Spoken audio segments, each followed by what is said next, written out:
All four of you, get in. Those 5 words would shatter everything Cole Merrick thought he knew about loyalty, legacy, and love.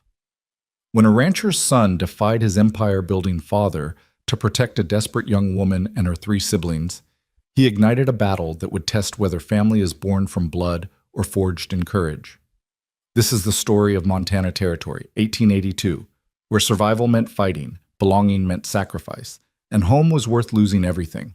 Stay until the end and comment your city below so I can see how far this story travels across the world.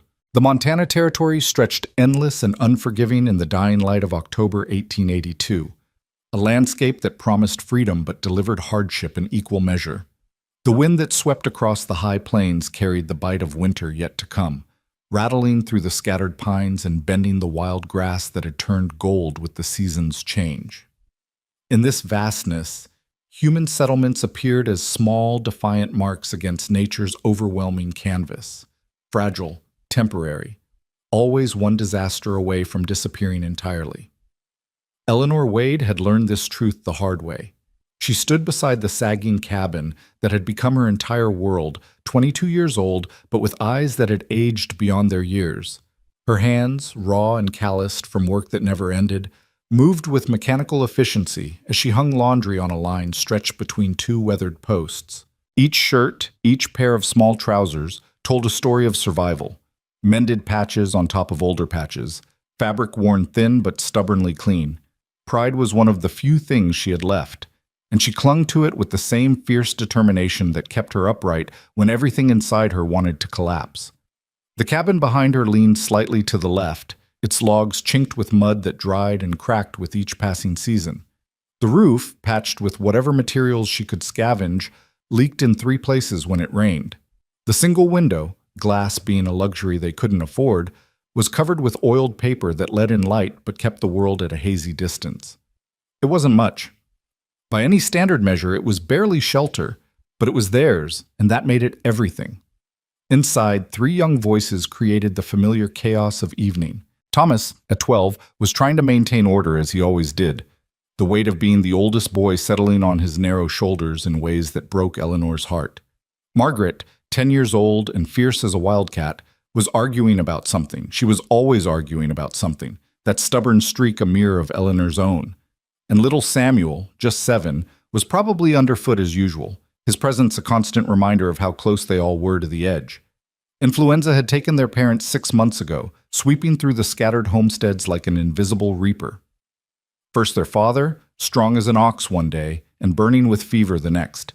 Then their mother, who'd fought to stay alive for her children, but lost that battle in the gray morning light of a day Eleanor would never forget. The disease had passed over the children with barely a touch, as if death itself understood the cruelty of leaving them orphaned would be punishment enough.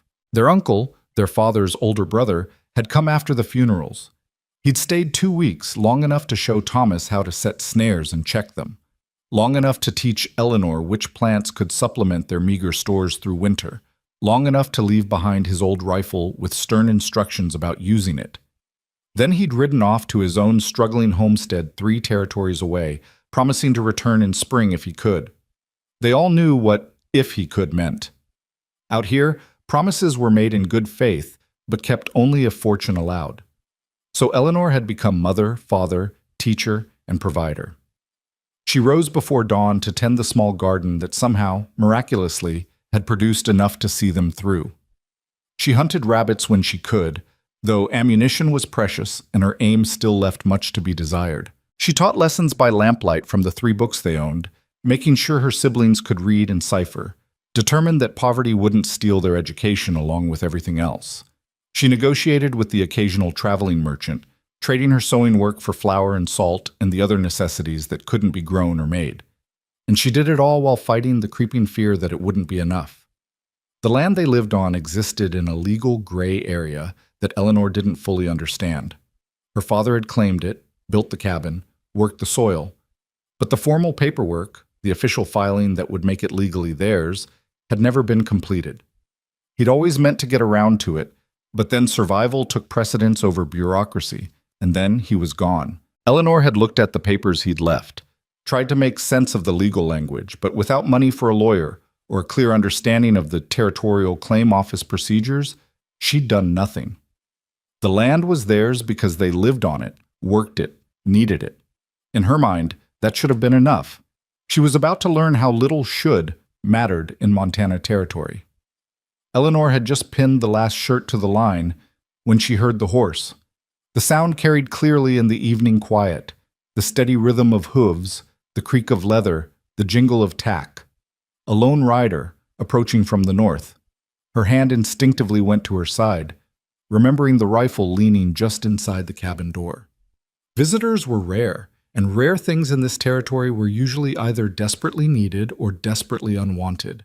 There wasn't much middle ground. She moved toward the cabin door, her eyes tracking the approaching figure. He rode well, she noticed, comfortable in the saddle in that way that spoke of a lifetime spent on horseback. He was tall, she could tell even at a distance, with the weathered look of someone who'd spent years under the Montana sun. His clothes were practical but of better quality than what most drifters wore. The horse beneath him was well fed, well cared for, the kind of animal that represented significant investment, not a drifter then, someone with means. That could be better or worse, depending. Eleanor's fingers found the rifle's worn stock just as the rider came close enough for her to see his face clearly. He was perhaps 30, maybe a year or two past, with the kind of features that suggested both strength and restraint. Sun-creased lines marked the corners of his eyes, and his jaw carried the shadow of stubble that said he'd been riding for a while. But it was his expression that made Eleanor hesitate. Calm, open, without the predatory assessment she'd learned to recognize in men who saw a young woman alone as opportunity rather than person. He stopped his horse a respectful distance from the cabin, far enough that he wasn't threatening the threshold, but close enough to speak without shouting. His hand stayed visible on the pommel of his saddle, making no move toward the rifle sheathed there or the pistol at his hip. Small gestures, but Eleanor had learned to read such things. Out here, manners could mean the difference between hospitality and gunfire. "Evening, ma'am," he said, his voice carrying the slow, measured cadence of someone who chose his words carefully. He touched the brim of his hat in a gesture that felt genuine rather than mocking. "Name's Cole Merrick. I ranch up north about 15 miles. Thought I'd ride down and meet the new neighbors, seeing as I haven't had the chance before now." Eleanor kept the rifle lowered but didn't set it aside. "We've been here over a year, Mr. Merrick. We're not exactly new." Something flickered across his face, acknowledgement of the point, maybe, or respect for the directness. "You're right, ma'am, and I apologize for that.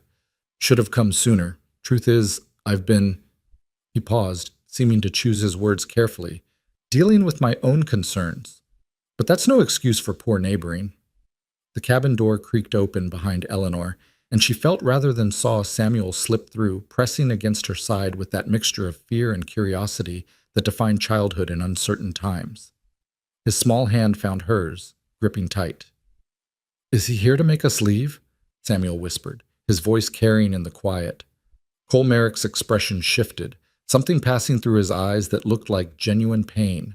He dismounted slowly, every movement deliberate and non-threatening, and took a few steps forward before dropping into a crouch so he was eye level with the boy. The gesture surprised Eleanor. Most men wouldn't diminish themselves that way, wouldn't meet a child on equal ground. "No, son," Cole said softly, his eyes steady on Samuel's frightened face. "I'm not here to make you leave. I'm here to make sure you stay." The words hung in the evening air like a promise, or maybe a challenge. Eleanor felt something crack in her chest, some defensive wall she'd built so carefully over the past 6 months. She'd grown so used to fighting, to expecting the worst, to seeing threats in every shadow. The simple kindness in this stranger's voice, the gentleness with which he addressed her terrified little brother, cut through her guard more effectively than any threat could have. "We don't need charity," she heard herself say, the words automatic, defensive. But even as she spoke them, she hated how they sounded, bitter, small, ungrateful. She didn't want to be that person. She didn't want this hardship to make her mean. Cole stood, his attention shifting back to her. "Didn't offer any, ma'am, just offered neighboring. There's a difference." He glanced at the cabin, at the laundry line, at the small garden plot visible in the fading light. "Looks like you're doing fine on your own, but doing fine alone doesn't mean you can't do better with friends. We don't know you." "No, ma'am, you don't, but that's easily fixed. He gestured to his horse. I've got some coffee in my saddlebags. Real coffee, not the chicory substitute. Would it be all right if I shared a cup with you? No obligation, no expectation, just neighbors getting acquainted. Eleanor's first instinct was to refuse. Accepting anything felt like opening a door she might not be able to close. But Samuel was still pressed against her side, and she could feel Thomas and Margaret peering through the cabin window, their curiosity barely contained. How long had it been since they'd had a visitor? Since someone had shown them simple human kindness without calculation behind it? All right, she said finally, lowering the rifle completely. But we sit outside. I don't invite strangers into my home. Cole's smile was slight but genuine. Fair enough. I wouldn't expect otherwise. He retrieved his saddlebags and a small pot from his horse, moving with the practiced efficiency of someone who'd made camp countless times. Eleanor set the rifle just inside the door, close enough to reach if needed, and settled onto the bench her father had built years ago. Samuel immediately climbed into her lap, still uncertain about this stranger, but unwilling to leave his sister's side. Thomas and Margaret eventually emerged from the cabin, curiosity overcoming caution, positioning themselves on either side of Eleanor like small guards. Cole noticed their formation, but didn't comment on it. He built a small fire in the stone ring near the cabin, a fire ring Eleanor herself had constructed, and set the coffee to brew with movements that spoke of long practice. As he worked, he talked, his voice easy and unhurried. My father owns the Merrick Ranch, he said, not looking at them directly, giving them the space to study him without scrutiny. Biggest spread in this part of the territory? Been here since '68, right after the territory was organized. Built it from nothing into something. He paused, something complicated crossing his face. Into something substantial. You don't sound happy about that, Margaret observed, with the blunt honesty that made her both Eleanor's pride and constant worry. Cole glanced at her, and Eleanor saw surprise in his eyes. Not at the statement, but at the perception behind it. You're a sharp one, aren't you? Margaret, Eleanor warned softly, but Cole waved off her concern. No, she's right to speak her mind. Out here, honesty's worth more than politeness. He poured coffee into tin cups, the aroma rich and wonderful, a luxury Eleanor hadn't experienced in months. My father built an empire. I respect what that took. But building an empire means making choices, and not all of those choices sit easy with me. He handed cups to Eleanor and Thomas, then produced a small paper-wrapped package from his coat. Peppermint sticks, he said, offering them to Margaret and Samuel. If your sister says it's all right. Eleanor wanted to refuse, wanted to maintain that wall of proud independence, but she saw the longing in her siblings' faces, the way Samuel's eyes had gone wide with desire. What kind of sister would she be to deny them such a small joy? Thank you, she said quietly. That's thoughtful. My mother used to give them to me when I was small, Cole said, watching Samuel and Margaret carefully unwrap their treasures. Before she passed. Some memories are worth keeping. There was something in the way he said it, a shared understanding of loss, that created a thread of connection between them. Eleanor found herself studying him more carefully, seeing past her initial wariness to the man beneath. There was sorrow in him, she realized, but also strength, and something else, a kind of restlessness, as if he were looking for something he hadn't yet found. They talked as the sun set completely and the stars emerged in their thousands. Cole asked about their family, and Eleanor found herself telling him more than she'd intended, about her parents, about the illness, about her uncle who'd tried to help but had his own struggles, about the cabin that needed repairs she didn't know how to make, about the coming winter that terrified her more than she wanted to admit. In return, Cole spoke of his father's ranch, of the hundreds of cattle and dozens of men who worked there. He talked about his mother, dead 3 years now, and how her absence had changed something fundamental in his father. He spoke of expectations and duty, of a legacy that felt more like a burden than a gift. Why do you stay? Eleanor asked, the coffee and the darkness making her bold. If you're not happy there, why not leave? Cole was quiet for a long moment, staring into the small fire. Because leaving feels like betrayal. Because it's all I've ever known. Because he paused, seeming to struggle with the words. Because I keep thinking maybe I can make it better. Maybe I can be the kind of rancher my father was before grief made him hard. Maybe I can build something worth having instead of just accumulating. Eleanor understood that distinction more than he could know. She looked around at their humble homestead, the sagging cabin, the small garden, the patch of land that barely sustained them. By any objective measure, they had almost nothing. But it was theirs, earned through sweat and stubbornness and love. That meant something her wealthy neighbor seemed to understand, even if he couldn't quite articulate it. "You've built something here," Cole said, as if reading her thoughts. "Against odds that would have broken most people. That's worth more than land or cattle or any empire." The words settled into Eleanor's chest, finding a home there. She didn't know how to respond, so she simply nodded, letting the silence speak for her. Samuel had fallen asleep against her, his small body heavy with the trust of exhaustion. Margaret was yawning, fighting to stay awake but losing the battle. Even Thomas, who'd been watching Cole with the careful assessment of someone who'd been forced to become a man too soon, was showing signs of fatigue. Cole stood, reading the moment correctly. "I should head back. It's a fair ride in the dark." He moved to his horse, then paused, turning back. "Ma'am, Miss Wade, would you object if I came back? Maybe helped with some of those repairs?" Pride warred with practicality in Eleanor's chest. Pride wanted to refuse, to maintain that independence that was costing them so dearly. But practicality saw the coming winter, saw the roof that leaked, and the door that didn't close properly, and the 100 small failures that could mean the difference between survival and disaster. "I can't pay you," she said finally. "Didn't ask you to. Neighbors help neighbors. That's how it works out here. Or how it should work." "Why?" The question came out more forcefully than she'd intended. "Why do you care? You don't know us. We're nothing to you." Cole's expression grew serious, thoughtful.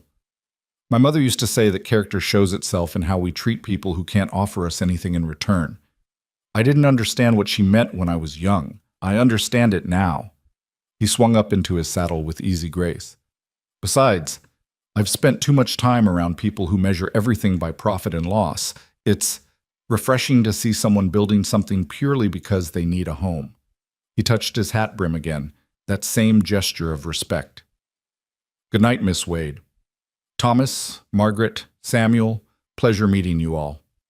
He rode off into the darkness, the sound of his horse fading gradually until it was lost in the vast Montana night. Eleanor sat on the bench holding her sleeping brother, with Thomas and Margaret drowsing on either side. Above them, the stars wheeled in their ancient patterns, indifferent to human struggles and hopes. "Do you trust him?" Thomas asked quietly. Eleanor considered the question carefully. "I don't know yet, but I think maybe I want to." It was the most honest answer she could give. In the morning, she would return to the exhausting routine of survival. She would worry about winter and money and 1,000 things she couldn't control. But tonight, for just a moment, the burden felt slightly lighter. Someone had noticed them.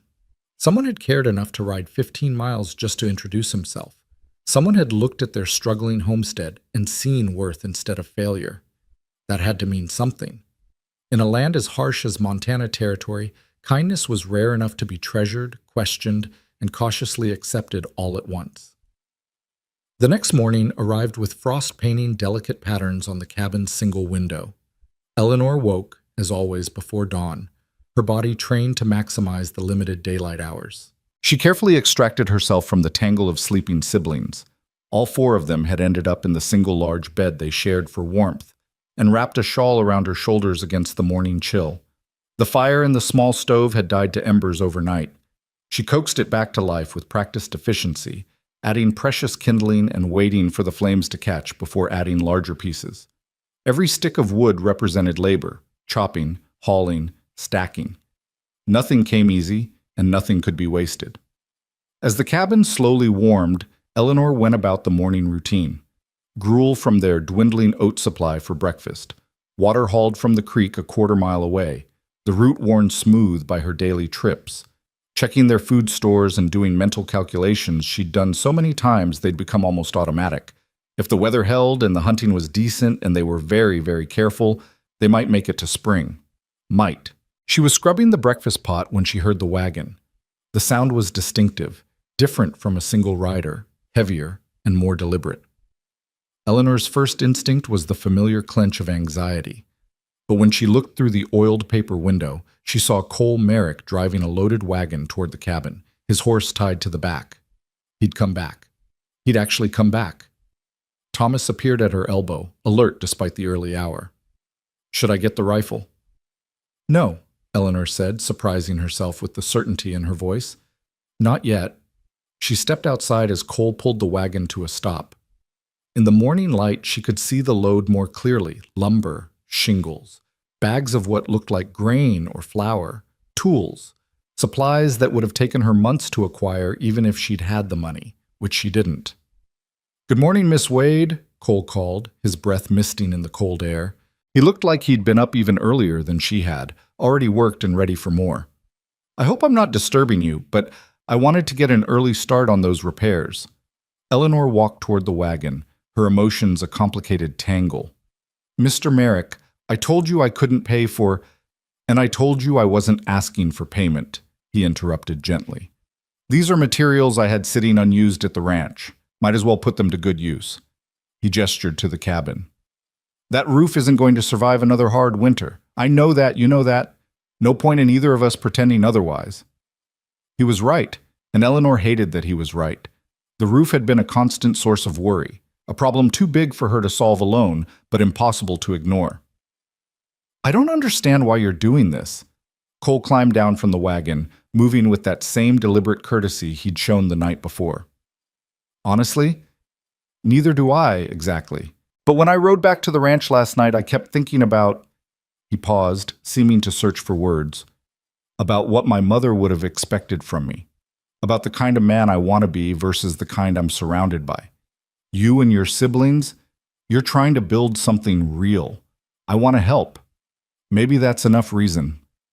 Thomas and Margaret had emerged from the cabin, their eyes wide at the loaded wagon. Samuel pressed against Eleanor's leg, his small hand finding hers. All of them were too thin, she realized suddenly, seeing them through a stranger's eyes, too worn for their ages, too marked by the hardship that had become their normal. "All right," Eleanor heard herself say, "but I'll work alongside you, and when I can pay you back, when I have something to trade or sell, I will." "Fair enough." Cole's smile was quick and genuine. "Though I warn you, I'm going to argue about that later. For now, though, I could use an extra pair of hands. Thomas, you know how to hold a ladder steady?" The boy straightened, pride and responsibility warring on his young face. "Yes, sir." "Good man. Let's get to work then." The day that followed was unlike any Eleanor had experienced since her parents died. Cole worked with a competence born of experience, assessing the cabin's needs and addressing them with steady efficiency. But he also taught as he worked, showing Thomas how to measure and cut, explaining to Margaret why certain repairs mattered more than others, even letting Samuel help by handing up tools or nails. He treated them not as charity cases, but as equal participants in a shared project.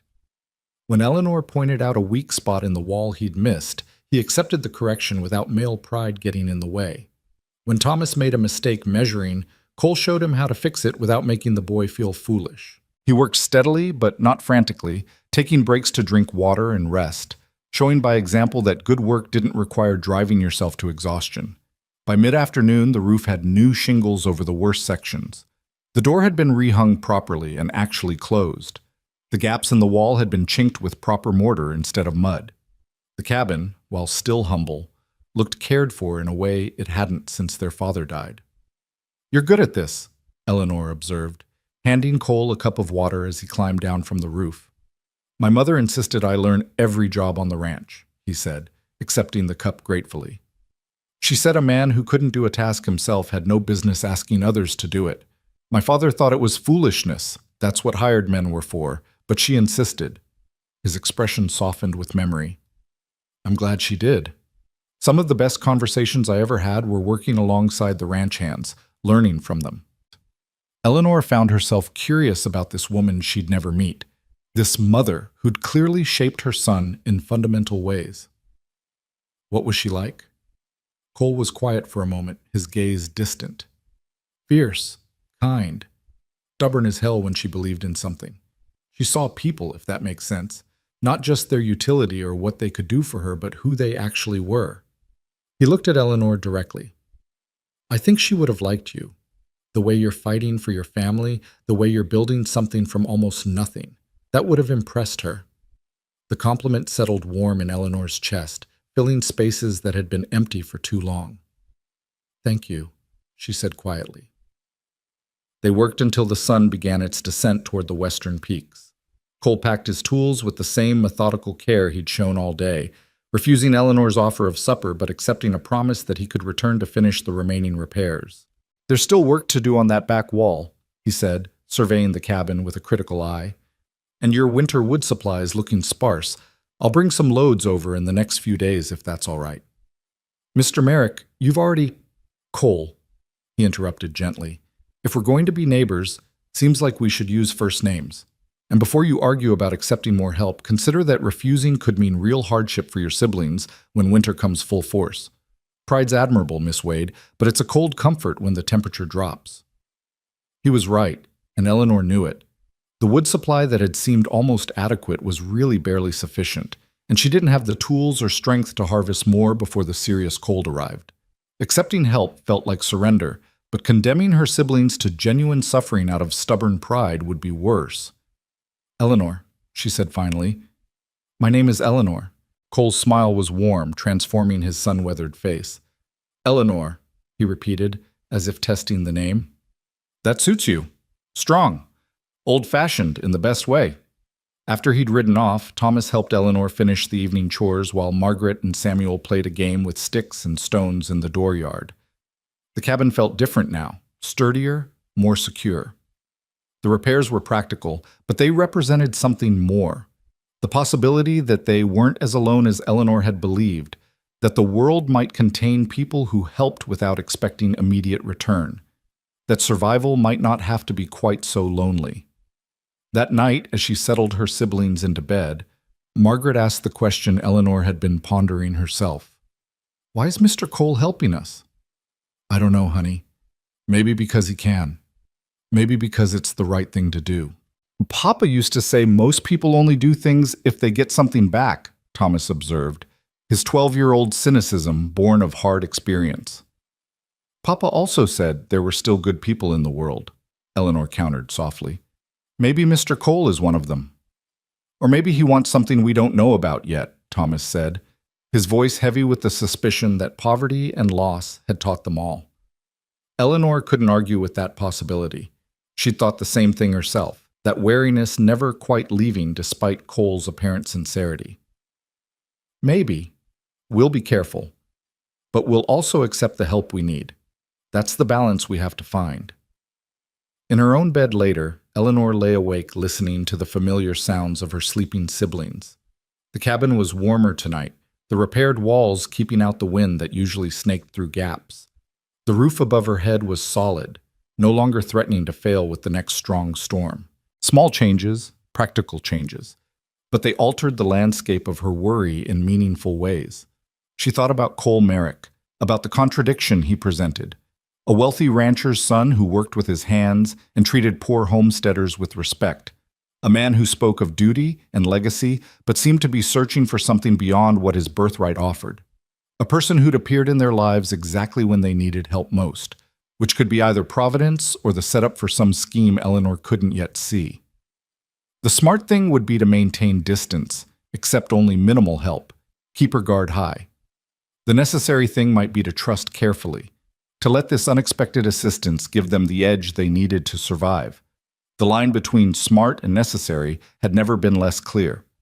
Outside, a coyote called to the moon, its voice carrying across the vast Montana night.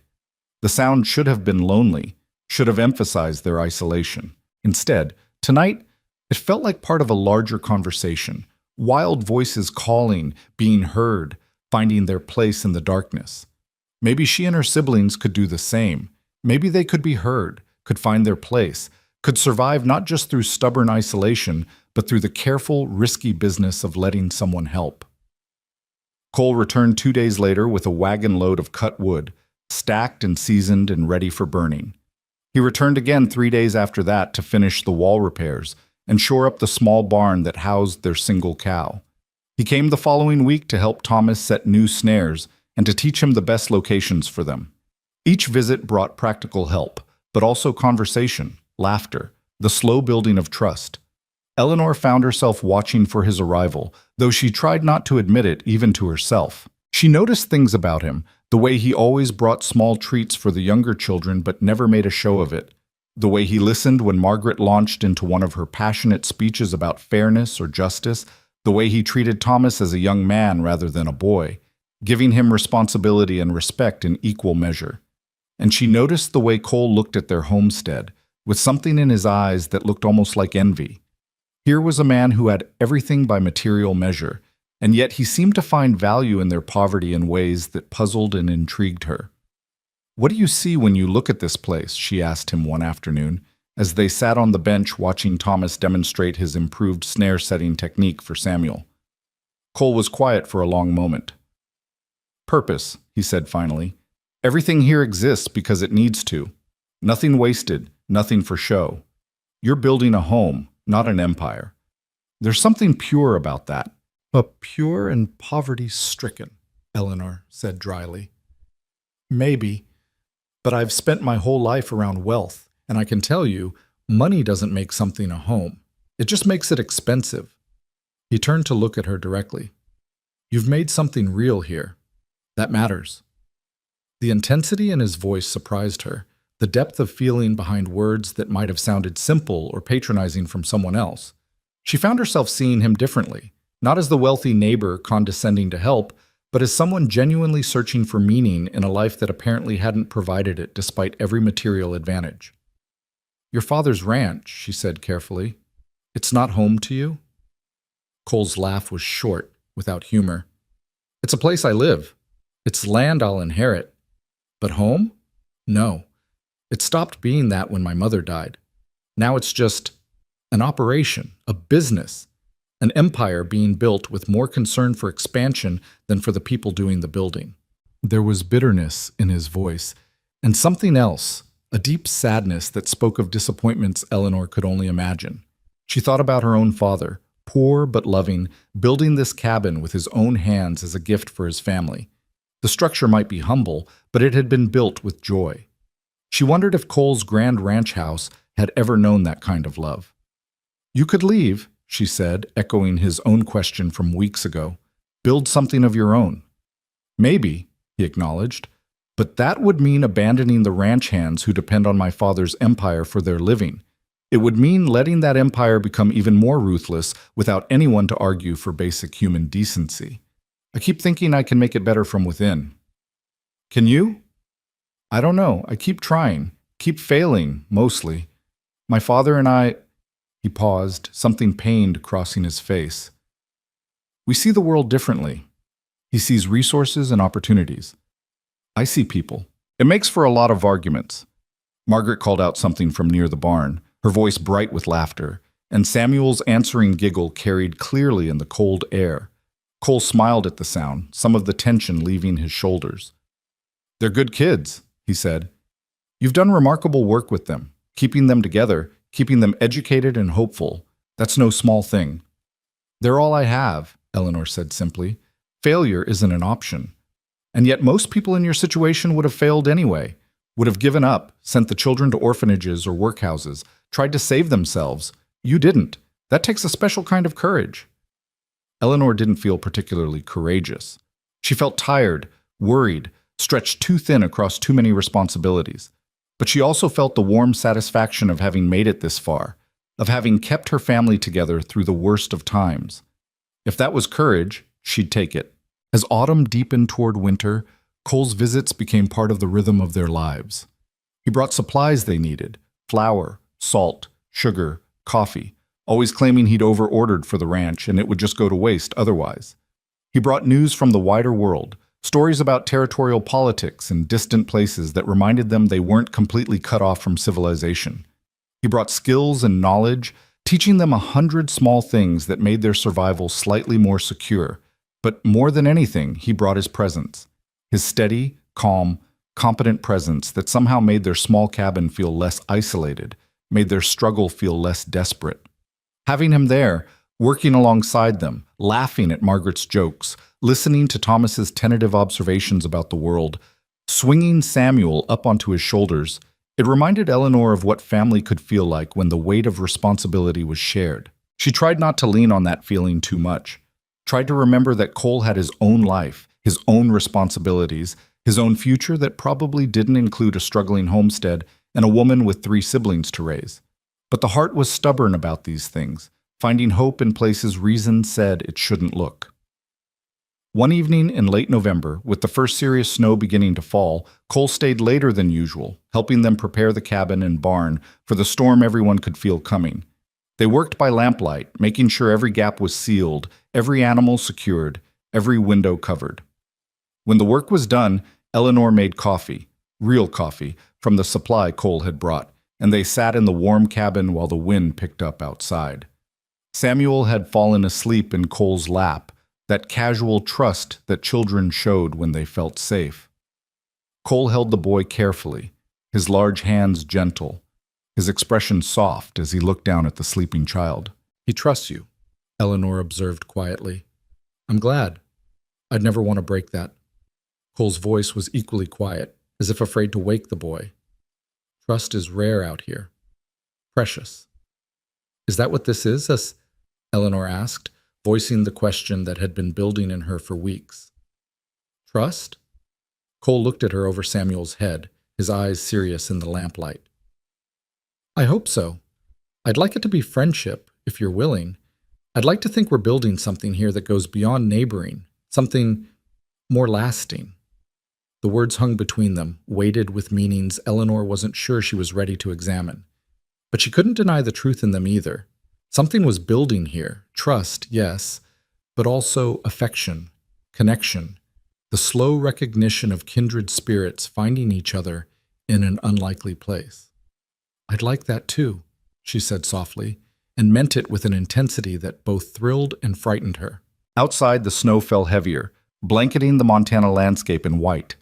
Inside the small, warm cabin, 6 people who'd been strangers just weeks ago sat together in comfortable silence, the foundation of something unexpected and potentially wonderful settling into place like snowflakes building toward a drift. Individually fragile, but collectively strong enough to change the landscape entirely. Winter arrived in earnest the day after that snowfall, transforming the Montana territory into a landscape of white silence and bitter cold. The transformation was both beautiful and terrifying, beautiful in the way the sun caught ice crystals and turned the world diamond bright, terrifying in the way it isolated them completely, cut them off from the wider world, made survival depend entirely on preparation and luck in equal measure. Eleanor had faced one winter alone with her siblings. The memory of those dark, hungry months still woke her sometimes in the night, heart pounding with remembered fear. They'd made it through, but barely, subsisting on minimal rations and hoping desperately that the cold wouldn't break something vital before spring arrived. This winter felt different, and the difference was entirely due to the man who rode through snow and cold every few days to check on them. Cole came more frequently as the weather worsened, never empty-handed. Sometimes he brought supplies, lamp oil that extended their light into the long evenings, extra blankets that made the nights bearable, food that supplemented their stores in ways that meant the difference between mere survival and actual sustenance.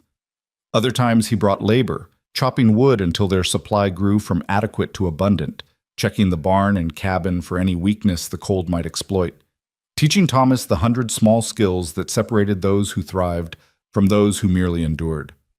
But more than supplies or labor, he brought something Eleanor hadn't realized they'd been starving for: companionship, adult conversation, the reminder that the world beyond their small cabin still existed and still contained kindness. "You're spending a lot of time away from your ranch," Eleanor observed one afternoon in mid-December. Cole had arrived that morning with a load of hay for their cow and had stayed to help Margaret with her arithmetic lessons, his patience with the girl's stubborn struggles somehow greater than Eleanor's own. Cole looked up from the slate where he'd been demonstrating long division, his expression carefully neutral. "The ranch runs fine without me constantly overseeing. My father's got it organized like a military operation. Sometimes I think he'd prefer if I just stayed out of the way entirely. There was something in his voice, a bitterness that had been growing more pronounced with each visit. Eleanor had learned to read the signs. The tension in his shoulders when he talked about home, the way his jaw tightened when he mentioned his father, the relief that seemed to settle over him the moment he arrived at their cabin, as if he were shedding a burden just by being there. "Does he know you're spending so much time here?"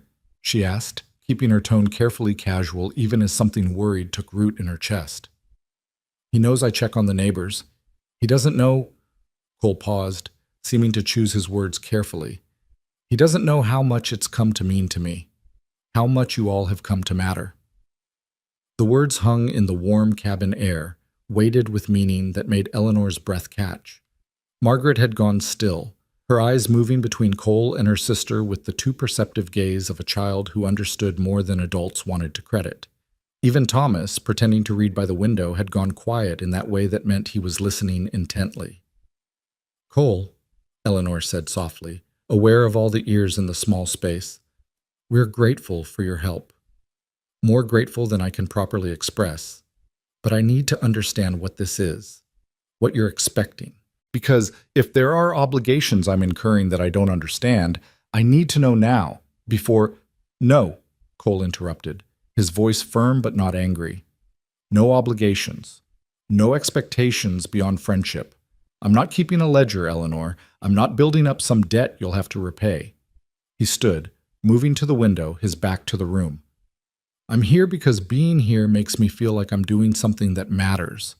Because your family reminds me what family is supposed to be. People who care about each other more than they care about property or position or legacy. Is that selfish? Maybe. But I'm not expecting anything from you beyond the chance to keep coming back." The honesty in his voice was almost painful. Eleanor found herself crossing the small space to stand beside him, looking out at the snow-covered landscape that had become both prison and protection. "My father wants me to marry," Cole said quietly, his breath fogging the cold glass. "Barrett Merrick III, that's what he calls me, like I'm a continuation of him instead of my own person. He's got his eye on several suitable prospects, ranchers' daughters, women from good families, alliances that would expand our holdings or secure water rights or whatever strategic advantage he's currently pursuing. He talks about it like breeding cattle. Compatible bloodlines, good genetic stock, advantageous mergers." Eleanor felt something cold settle in her stomach that had nothing to do with the winter air. "And what do you want?" Cole turned to look at her, his eyes intense in a way that made her pulse quicken. "I want what your parents had, what I remember my parents having before my mother died. I want partnership, conversation, someone who sees me as Cole instead of as Barrett Merrick's heir. I want to build a home instead of an empire. I want—" He stopped, seeming to catch himself, awareness of the children in the room, perhaps reminding him to guard his words. "You want something real," Eleanor finished softly. "Yes, something real. Something that matters beyond property lines and profit margins." He glanced at Margaret and Thomas, both now openly watching their conversation. "Something like what you've built here. Not the poverty, I'm not romanticizing your struggles, but the purpose behind it. The love that makes it home instead of just shelter." Margaret, never one to stay quiet when her curiosity was engaged, spoke up. "Are you going to marry one of those suitable prospects?" "Margaret!" Eleanor's voice was sharp with embarrassment, but Cole just smiled slightly. "Fair question. Honest answer? Not if I can help it. My father can command a lot of things, but he can't command that. Not if I refuse." He looked back at Eleanor. "Though I suspect that refusal is going to cause problems sooner rather than later. My father isn't a man who accepts defiance gracefully." The words carried a warning Eleanor couldn't quite interpret, a shadow of something approaching that she couldn't yet see clearly. Before she could ask what he meant, Samuel burst through the door in a flurry of snow and excitement, his cheeks red with cold and his eyes bright with discovery. "Eleanor, Cole, I found tracks. Big tracks like you showed me." The boy was practically vibrating with the thrill of his observation, the hunter's pride of noticing what mattered. Cole's demeanor shifted immediately, the heavy conversation set aside as he focused on Samuel's enthusiasm. "Did you?" Show me what you found then. Let's see if we can tell what made them. He bundled into his coat and followed Samuel out into the cold, leaving Eleanor standing at the window with her thoughts in turmoil. Margaret appeared at her elbow, slipping her small hand into Eleanor's larger one. "He loves you," Margaret said matter-of-factly, with the blunt certainty of 10-year-old observation. "Margaret, that's not... He's our friend. He's helping us. He looks at you the way Papa used to look at Mama. Like you're the most important thing in the whole world. Like everything makes sense when you're there." Margaret squeezed her sister's hand. "Don't you love him back?" Eleanor's first instinct was to deny it, to protect herself and her siblings from hoping for something so unlikely, so impossible. But standing there in the cabin Cole had helped make warm and secure, watching through the window as he crouched in the snow beside Samuel, patiently examining tracks and teaching as he always taught, with respect and genuine interest, she couldn't quite form the lie. "It doesn't matter what I feel," she said instead. "He's a rancher's heir. We're homesteaders who barely own the land we're standing on. His father wants him to marry someone suitable, someone who brings advantage to the family empire. That's not me, Margaret. That's never going to be me." "Why not?" The question was posed with a child's refusal to accept arbitrary limitations. "If he loves you and you love him, why does the rest matter?" "Because the world doesn't work that way, honey. Because love isn't always enough when there are so many other forces at play." Eleanor pulled her sister close, resting her chin on the girl's head. "Because sometimes caring about someone means understanding that you can't give them what they need, even if you wish you could." But even as she spoke the words, she felt their inadequacy. Cole didn't seem to want what his father's world could offer. He wanted something else, something that looked remarkably like what she and her siblings had built in this humble cabin. The question wasn't whether they could give each other what they needed. The question was whether the world would allow it. Outside, Cole lifted Samuel onto his shoulders, pointing at something in the distance, his patient explanation carrying faintly through the window glass. The sight made Eleanor's chest ache with a longing she'd been trying desperately to suppress. This could be her life. This man, these children, this sense of family knitting together from separate threads. It could be real if the world were kinder, if circumstances were different, if want and need and love were enough to overcome the practical realities of class and expectation and duty. But the world was what it was, and wanting didn't change it. Cole and Samuel returned in a burst of cold air and laughter, the boy chattering excitedly about the deer tracks they'd found and the possibility of hunting them when he got older. Cole's eyes met Eleanor's over Samuel's head, something passing between them.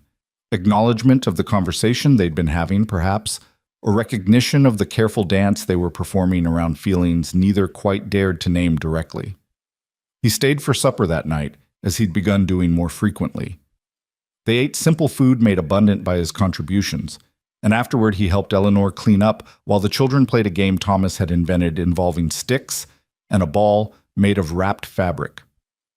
The domestic normalcy of it all was both comforting and painful, this glimpse of what life could be, constantly shadowed by the knowledge of its impermanence. "My father's planning a gathering," Cole said quietly as they worked, his voice pitched low enough that the children wouldn't easily hear. "Right after Christmas.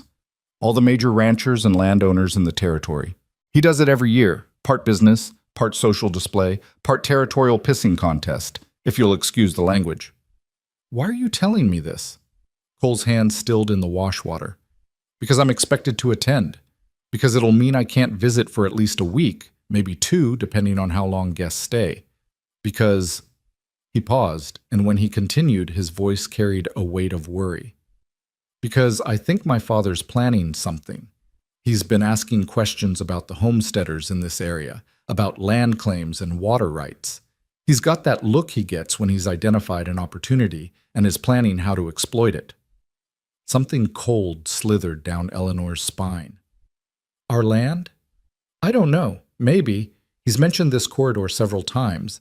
Says it's the natural expansion path for the ranch, that the creek that runs through your property would be valuable for watering cattle on the summer range." Cole turned to face her fully, his expression troubled. "Eleanor, your claim, is it filed? Is it legal and complete?" The question she'd been avoiding for months, the worry she'd pushed aside because addressing it required resources she didn't have. My father started the process, but he died before completing it. I have papers, but I don't know if they're enough. I don't know how to finish what he started, and I don't have money for a lawyer to help me figure it out. Cole's jaw tightened, anger flickering across his features. That's exactly the kind of vulnerability my father looks for.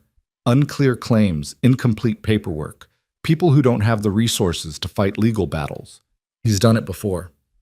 Found ways to acquire land from people who technically owned it, but couldn't prove it adequately under territorial law. Are you saying he'd try to take our home? Eleanor's voice came out stronger than she felt, anger burning through the fear. We've built this place. We've lived here, worked this land. That has to mean something. In a fair world, it would mean everything. In the Montana Territory legal system? Cole shook his head grimly. It means whatever the territorial judge says it means, and judges can be influenced by men with enough money and power. I'm not saying it's right. I'm saying it's what happens. Eleanor's mind raced, calculating options and finding them all lacking. She could try to file the claim properly, but that required traveling to the territorial office, paying fees she couldn't afford, navigating legal requirements she didn't understand. She could hire a lawyer, but again, money she didn't have. She could hope her father's incomplete paperwork would be enough, but hoping had never been much of a strategy. What do I do? The question came out quieter than she'd intended. Vulnerability she hated showing, making her voice small. Cole reached for her hand, his grip warm and solid. We fight. We make sure your claim is ironclad before my father can challenge it. I'll pay for the lawyer.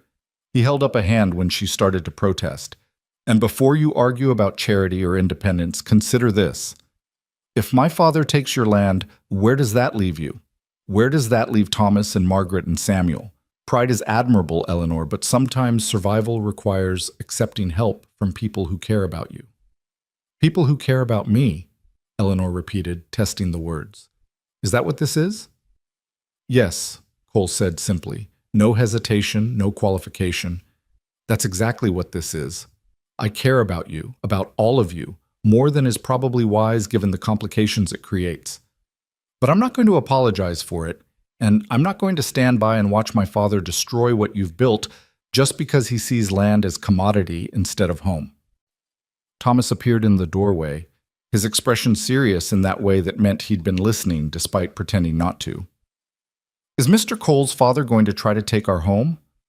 Eleanor and Cole exchanged glances, the unspoken question of how much to share with children who'd already dealt with too much hardship.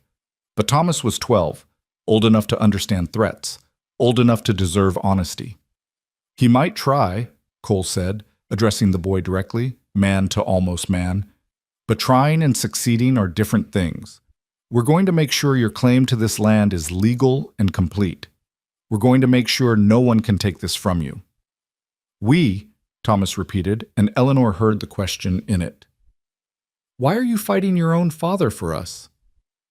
Cole was quiet for a long moment, and when he spoke, his words were measured, thoughtful. Because he's wrong.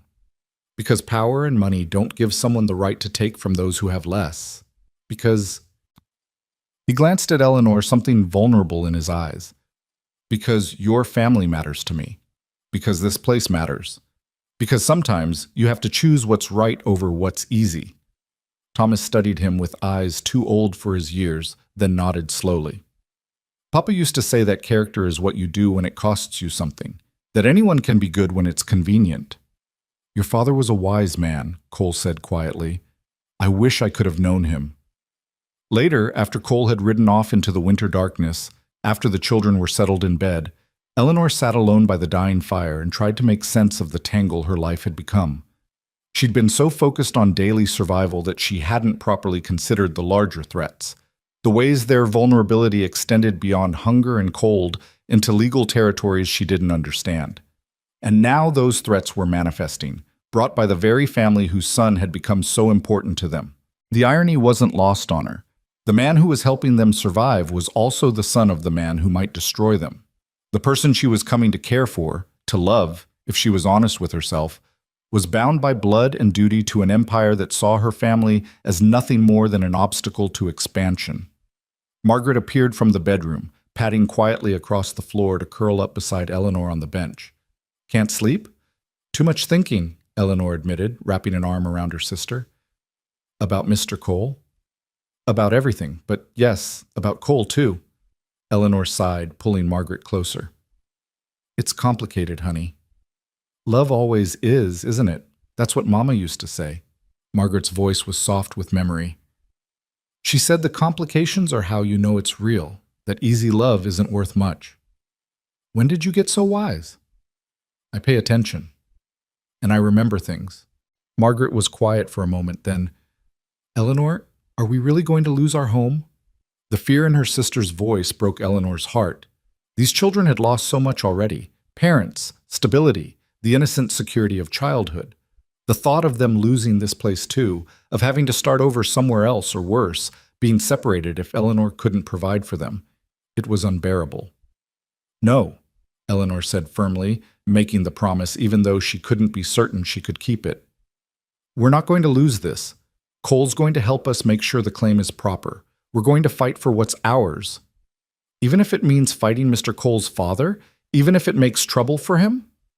Eleanor considered the question, thinking about Cole's face when he'd talked about his father, about the gathering that would keep him away, about the battle lines that seemed to be forming whether any of them wanted them or not.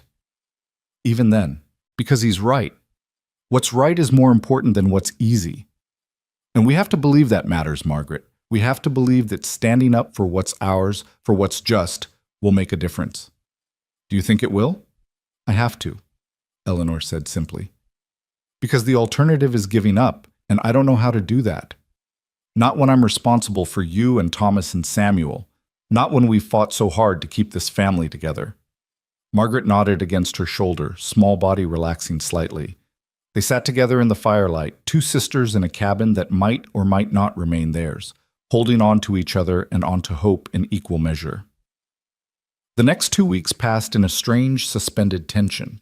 Cole came when he could, but his visits were shorter, interrupted by obligations at his father's ranch. The gathering Barrett Merrick was planning seemed to consume more time and attention than Cole had anticipated, pulling him into responsibilities he couldn't easily shed.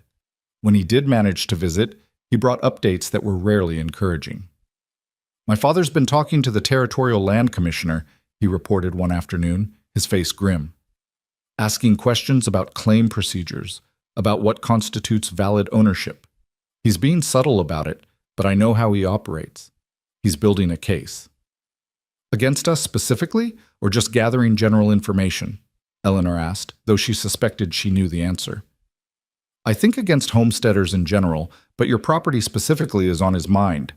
I heard him talking with his foreman about this creek corridor, about how it's the natural route for expanding summer grazing. Your land sits right in the middle of what he wants. Cole's frustration was evident in every line of his body. I've tried to argue against it, tried to convince him to leave well enough alone, but he sees it as business, pure calculation, no consideration for the people involved. Eleanor found herself thinking about Barrett Merrick, this man she'd never met, but who held such power over their fate. What kind of person saw a family struggling to survive and thought only of opportunity? What kind of father raised a son as decent as Cole while apparently embodying none of those same values? Tell me about your father, she said, the question emerging from genuine curiosity. Who is he really, beyond the rancher and empire builder? Cole was silent for a long moment, staring out at the snow-covered landscape. He's a complicated man. He wasn't always like this, so cold, so calculating. When my mother was alive, he was different, still ambitious, still driven, but with a warmth that balanced it. She had a way of reminding him that people mattered more than property, that success without humanity was just another kind of poverty. What happened when she died? He hardened, threw himself into expansion, into building bigger and bigger. I think, Cole paused, seeming to work through difficult thoughts. I think losing her broke something in him, made him believe that caring about people was weakness, that attachment led to pain. So he stopped caring, stopped seeing individuals, and started seeing resources. The ranch became everything, not a home, not even really a business, but a monument, a way of leaving a mark that couldn't be erased the way she was erased. Eleanor heard the pain in his voice, the grief for a father who'd become someone almost unrecognizable. And you're caught between who he was and who he's become. Yes, exactly that. I keep hoping I'll see glimpses of the man he used to be, the father I remember from childhood. Sometimes I do. Brief moments when something reminds him of her, when his guard drops. But mostly, he's just ruthless, efficient, cold. Cole turned to look at her directly. I don't want to become that. I don't want building an empire to cost me my humanity. Then don't, Eleanor said simply. Choose differently. Be a different kind of man. Even if it costs me my inheritance, my place in the family business, my father's approval? Especially then, because those things, they're just things, Cole. Power, property, approval from someone whose values you don't share. What matters is who you are when you look at yourself in the mirror, whether you can respect the choices you've made. She reached for his hand, a gesture that had become increasingly natural between them. Your mother understood that. She tried to teach you that. Honor her memory by living according to what she valued, not what grief has twisted your father into valuing. Cole's fingers tightened around hers, and for a moment she thought he might say something more, might put into words the feelings that had been building between them through the long winter months. But Thomas called from the barn, something about the cow that needed attention, and the moment passed, filed away with all the other almost conversations they'd been having. Christmas arrived cold and bright, the sun reflecting off snow so blindingly white that it hurt to look at directly. Eleanor had almost nothing to give her siblings. Small things she'd made from scraps, a story she'd written out carefully on precious paper, promises of better times to come. But Cole appeared on Christmas Eve with a bundle that transformed their humble celebration into something magical. There were real store-bought presents, a pocket knife for Thomas, a book of fairy tales for Margaret, a carved wooden horse for Samuel. There were treats they hadn't tasted in months, crystallized ginger, peppermint candy, dried apricots. There was a new shawl for Eleanor, soft wool dyed a deep blue that made her gasp with its simple beauty. Cole, this is too much, she protested, even as Margaret hugged her new book and Samuel galloped his horse across the floor with delighted sound effects. It's Christmas, he said simply, and you're my friends. Let me do this, Eleanor. Let me give your family a good Christmas, one they'll remember when times are hard. So she did, setting aside pride to accept generosity, watching her siblings' joy and feeling her own heart expand with gratitude and something deeper, something that felt dangerously like love. They spent Christmas evening together, all 5 of them crowded into the small cabin, reading from Margaret's new book, playing with Samuel's horse, listening to Thomas demonstrate all the uses of his new knife. Cole taught them a song his mother used to sing at Christmas, his voice rough but earnest, creating a memory that would stay with all of them long after the evening ended. When it was time for him to leave, Eleanor walked him out to his horse. The night was crystal clear, stars scattered across the sky in impossible profusion, the kind of night that made the Montana Territory seem less like a harsh frontier and more like a place of wild beauty. Thank you, Eleanor said, inadequate words for everything she felt. For all of this. For being here. For caring about us. Cole looked down at her, his face partially shadowed but his eyes catching starlight. Eleanor, I need to tell you something. Need you to understand, but before he could finish, a rider appeared from the darkness, approaching fast. Cole tensed, his hand going instinctively to his pistol before recognizing the figure. Mr. Cole! It was one of the Merrick ranch hands, his horse lathered despite the cold. Your father sent me. Says you need to come back immediately. Says there's important business that can't wait. Cole's jaw tightened with frustration. It's Christmas Eve. What business can't wait until morning? Don't know, sir. Just know he was real insistent. Said to tell you it concerns the gathering, and guests arriving early, and decisions that need your input. The ranch hand looked uncomfortable delivering the message. Said to tell you it wasn't a request. For a moment, Eleanor thought Cole might refuse, might send the man back with a message that he'd come when he was ready. But she saw the resignation settle over him, the weight of duty and obligation pulling him back toward a world that didn't value the things he was coming to hold most dear.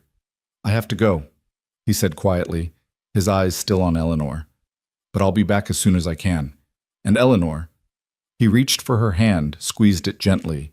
Don't let anyone tell you this land isn't yours. Don't let anyone make you feel like you don't belong here. Promise me. I promise, she said, though unease whispered through her at the intensity in his voice, the sense that he knew something she didn't, that trouble was approaching faster than any of them were ready for. She watched him ride away into the darkness, his figure disappearing into the vast Montana night, and felt the first real tremor of fear. Not the everyday fear of survival she'd lived with for months, but something larger, more ominous. The sense that the careful balance they'd been maintaining was about to tip, that forces beyond their control were gathering, that the battle Cole had warned about was no longer approaching, but had arrived. Inside the cabin, her siblings were settling down to sleep, their Christmas joy still glowing warm around them. Eleanor stood in the doorway, looking out at the land they'd fought so hard to keep, and made herself a promise that echoed the one Cole had extracted from her. Whatever came next, whatever Barrett Merrick had planned, she wouldn't give up. She wouldn't surrender this home, this family, this life they'd built from nothing. The stakes had been raised. The real fight was beginning. And Eleanor Wade, at 22, with 3 siblings depending on her and a heart that had started hoping for impossible things, was about to discover exactly how much courage she possessed and exactly how high a price the Montana Territory demanded from those who dared to claim it as home. The week that followed Christmas passed with agonizing slowness, each day marked by Cole's absence and the growing certainty that something was wrong. Eleanor kept herself busy with the endless tasks of winter survival, but her eyes constantly drifted toward the northern horizon, watching for a rider who didn't come. On the 3rd day, Thomas rode their old mare into the small settlement 15 miles south, ostensibly to trade eggs for lamp oil, but really to gather news. He returned with information that made Eleanor's blood run cold. Everyone's talking about the Merrick gathering, Thomas reported, his young face troubled as he helped Eleanor prepare supper. They say every major rancher in the territory is there, plus territorial officials, even a judge. They're saying Barrett Merrick is making some kind of big announcement about land development and expansion. Eleanor's hands stilled over the potatoes she was peeling. What kind of announcement? Nobody knows for sure, but there's talk about consolidating claims, about some legal challenges to homesteader properties. Mrs. Henderson at the trading post said her husband heard that Merrick's been buying up questionable land claims, offering settlers money to leave before he has to force them out through the courts. Thomas paused, his voice dropping. Eleanor, she asked if we'd been approached yet. She seemed worried for us. Margaret, who'd been listening while pretending to read, looked up sharply. Does that mean Mr. Cole's father is going to try to buy our land? Or take it, Thomas said bluntly, his 12-year-old pragmatism cutting through any pretense. That's what it means when someone challenges your claim, right? They're saying you don't really own it, so they can take it. Eleanor forced herself to continue peeling potatoes, to keep her hands steady even as her mind raced. She'd known this was coming, Cole had warned her, but knowing and experiencing were entirely different things. The abstract threat had become concrete, and with Cole trapped at his father's gathering, unable to help or even provide information, she felt more alone than she had since her parents died. We're not selling, she said firmly, as much for her own benefit as her siblings. And we're not letting anyone take what's ours. Papa started the claim, we've lived here and worked this land. That has to count for something. But even as she spoke the words, doubt whispered through her.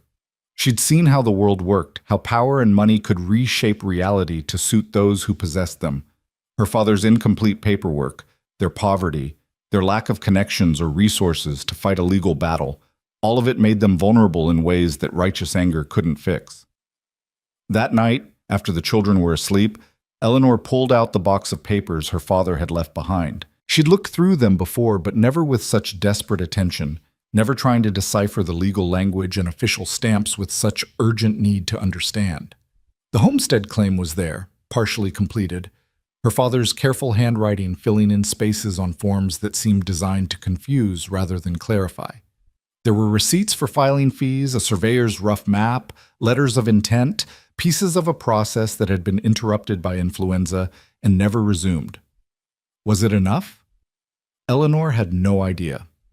The territorial land laws were complex, designed by people back east who'd never seen this country, never understood what it took to carve a home from this harsh landscape.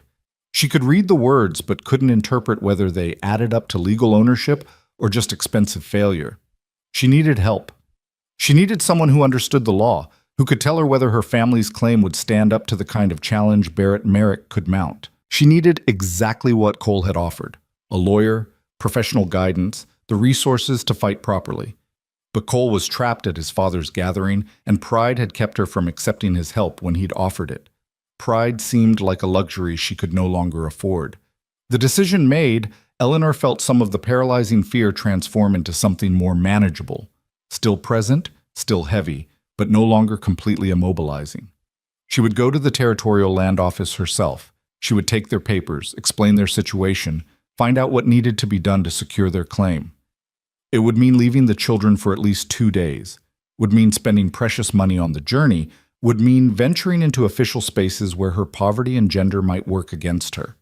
But sitting here waiting for disaster felt infinitely worse than taking action, even uncertain action. She was still planning the trip when the riders came. It was mid-morning, 3 days after Thomas's information-gathering trip. Eleanor was outside, hanging laundry despite the bitter cold, the task necessary regardless of weather. Margaret was helping, her small hands red with cold as she handed up clothespins, when they heard the horses. 4 men, riding in formation that spoke of purpose rather than casual travel. They wore good coats and better boots, the kind of men who worked for wealthy operations and knew their position gave them power. Eleanor recognized the brand on their horses, the Merrick Ranch mark, distinctive and unmistakable. Her first thought was for the rifle, still inside the cabin. Her second was for the children, Thomas working in the barn, Samuel playing nearby, Margaret frozen beside her with sudden fear in her eyes. She forced herself to remain calm, to set down the wet shirt she'd been about to hang and face these men with as much dignity as she could muster. The lead rider was older, maybe 50, with the weathered look of someone who'd spent decades enforcing other people's will. He tipped his hat with mocking courtesy as he reined his horse to a stop. "Miss Wade, I presume." "This is my property," Eleanor said, her voice steadier than she felt. "State your business or move along." The man's smile didn't reach his eyes.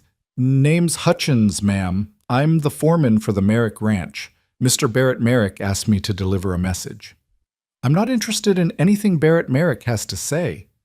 Eleanor moved slightly, positioning herself between the riders and Margaret. "You can tell your employer that if he has business with me, he can present it through proper legal channels."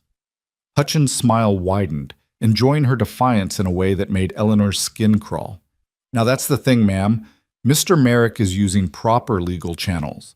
He's filed a territorial claim challenge, stating that your occupation of this land is invalid due to incomplete documentation and failure to maintain proper homestead requirements. You'll be served with official papers within the week, and there will be a hearing before Judge Morrison in 45 days. The words hit like physical blows. 45 days. Not enough time to properly prepare. Barely enough time to find legal help, clearly calculated to give her minimal opportunity to mount a defense. Eleanor felt her chest tighten, but refused to show weakness in front of these men. "My father filed his claim properly. We've maintained continuous occupation. We've improved the land. The law, Hutchins interrupted smoothly, requires complete documentation, proper filing of all necessary forms, and adherence to specific improvement requirements. Mr. Merrick's lawyers have reviewed your father's paperwork, or rather the lack thereof, and believe your claim is deficient. The judge will make the final determination, of course, but I'd say you're looking at an uphill battle, ma'am." "How did Barrett Merrick get access to my father's paperwork?" Eleanor demanded, anger burning through fear. "Those are private documents. Territorial land records are public information, ma'am. Anyone can review them. Mr. Merrick's attorneys are very thorough." Hutchins leaned forward in his saddle, his voice dropping to something that pretended at sympathy but felt more like threat. "Look, Miss Wade, I'm authorized to make you an offer.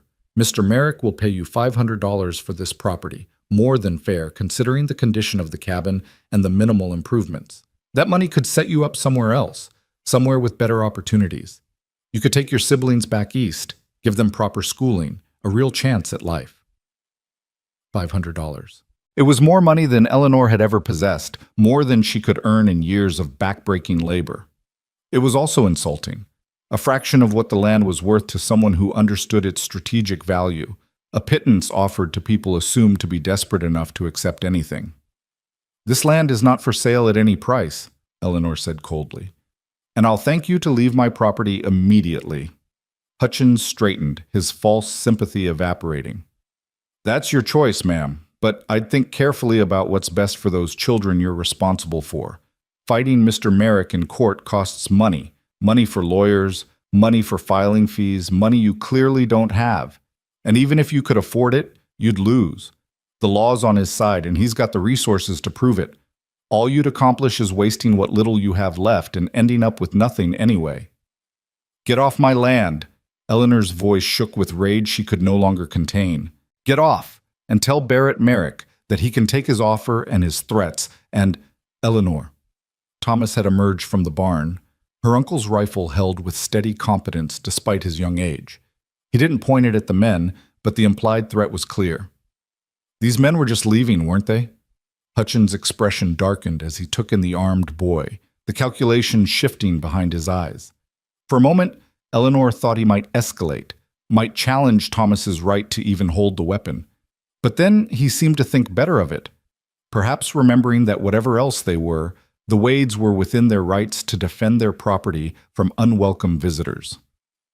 "We're leaving," Hutchins said, his tone now openly hostile. "But you'll be seeing us again, Miss Wade, at the hearing when Judge Morrison rules in Mr. Merrick's favor and this land becomes ranch property. I'd start packing if I were you. Makes leaving easier when the time comes." They rode off, taking their threats with them, but leaving behind a residue of fear that contaminated the winter air. Eleanor stood frozen until they disappeared from sight. Then her legs gave out, and she sank onto the bench her father had built, her whole body shaking with reaction. Margaret pressed against her side, crying softly.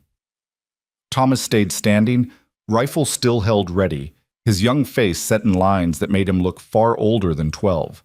Even Samuel had gone quiet, his child's instinct sensing the danger that had just passed through their yard. "They're really going to take our home," Margaret whispered. "Aren't they?" Eleanor wanted to offer reassurance, wanted to promise that everything would be fine, that the law would protect them, that right would prevail over might. But the lies stuck in her throat, false comfort that would make the eventual truth harder to bear. "They're going to try," she said instead, pulling Margaret close. "But we're going to fight. We're going to fight with everything we have." "How?" Thomas asked, his pragmatism cutting straight to the heart of the problem. "We don't have money for a lawyer. We don't know the law. How do we fight someone like Barrett Merrick?" "I don't know yet," Eleanor admitted. "But I know we can't just surrender. I know that giving up means losing for certain, while fighting at least gives us a chance." She looked at her siblings, these 3 children who'd already lost so much, who were depending on her to somehow fix the unfixable. "We're going to that territorial land office. We're going to find out exactly what we need to do to prove our claim is valid. And we're going to do it." "What about Mr. Cole?" Margaret asked. "Won't he help us?" Eleanor's heart clenched at the name. Where was Cole in all this? Did he know his father had already filed the challenge? Already sent men to threaten and intimidate? Was he party to this strategy, despite all his words about caring, about making sure they could stay? Or was he as trapped by his father's machinations as they were by their poverty? "I don't know," Eleanor said honestly. "I don't know what Cole knows, or what he can do, or whether he'll even try to help us once his father has made his intentions this clear. But we can't count on him, Margaret. We can't count on anyone but ourselves." The words hurt to say, acknowledging the possibility that Cole's kindness had been temporary, conditional, unable to survive the test of real conflict with his father. But Eleanor forced herself to face that possibility, to plan as if they were truly alone, to not let hope in Cole's help become dependence that would shatter when it proved misplaced. They spent the rest of the day in a kind of shocked suspension, going through necessary tasks with automatic efficiency while their minds grappled with this new reality. Eleanor made plans. She would leave for the territorial office at first light, would take what money they had and pray it was enough for the journey and whatever fees were required. Thomas would stay with the children, would keep them safe and fed and protected until she returned. It wasn't ideal, leaving them even briefly, but she saw no alternative. The challenge had been filed, the timeline set. They had 45 days, and every one of them mattered. Night had fallen, supper had been eaten in near silence, and Eleanor was helping Samuel prepare for bed when she heard the horse. Her body tensed instinctively, fear spiking at the thought of more Merrick ranch hands returning with additional threats. But then she recognized the rhythm of the hoofbeats, the particular sound of a horse she'd come to know over the long winter months. Cole. She met him at the door, relief and anger warring in her chest. He looked exhausted, his face drawn with lines that hadn't been there the last time she'd seen him, his eyes carrying a burden of knowledge that made her stomach clench with dread. "Eleanor," he said, swinging down from his horse with weary grace. "Thank God you're all right. I came as soon as I could get away." "Your father's men were here," Eleanor said without preamble. "They threatened us, told us we'd be evicted, that Barrett Merrick has filed a legal challenge to our claim." She crossed her arms, holding herself together through sheer will. "Did you know?" Cole's expression crumpled, pain and guilt written across his features. "Not until 3 days ago. My father kept me occupied with the gathering, made sure I was always in meetings or entertaining guests or dealing with ranch business. By the time I found out what he was planning, he'd already filed the challenge, already sent Hutchins and his men to intimidate you. Eleanor, I swear to you I would have stopped this if I'd known. I would have warned you, helped you prepare." "But you didn't know," Eleanor interrupted, her voice flat with the effort of controlling her emotions. "Because your father made sure you didn't. Because even in your own family, you're kept in the dark when it matters. So what good are you to us, Cole? What good are your promises and your concern when your father can simply work around you to destroy us?" The words were harsh, harsher than she'd intended, but exhaustion and fear had eroded her usual restraint. Cole absorbed them without flinching, accepting the blow as deserved.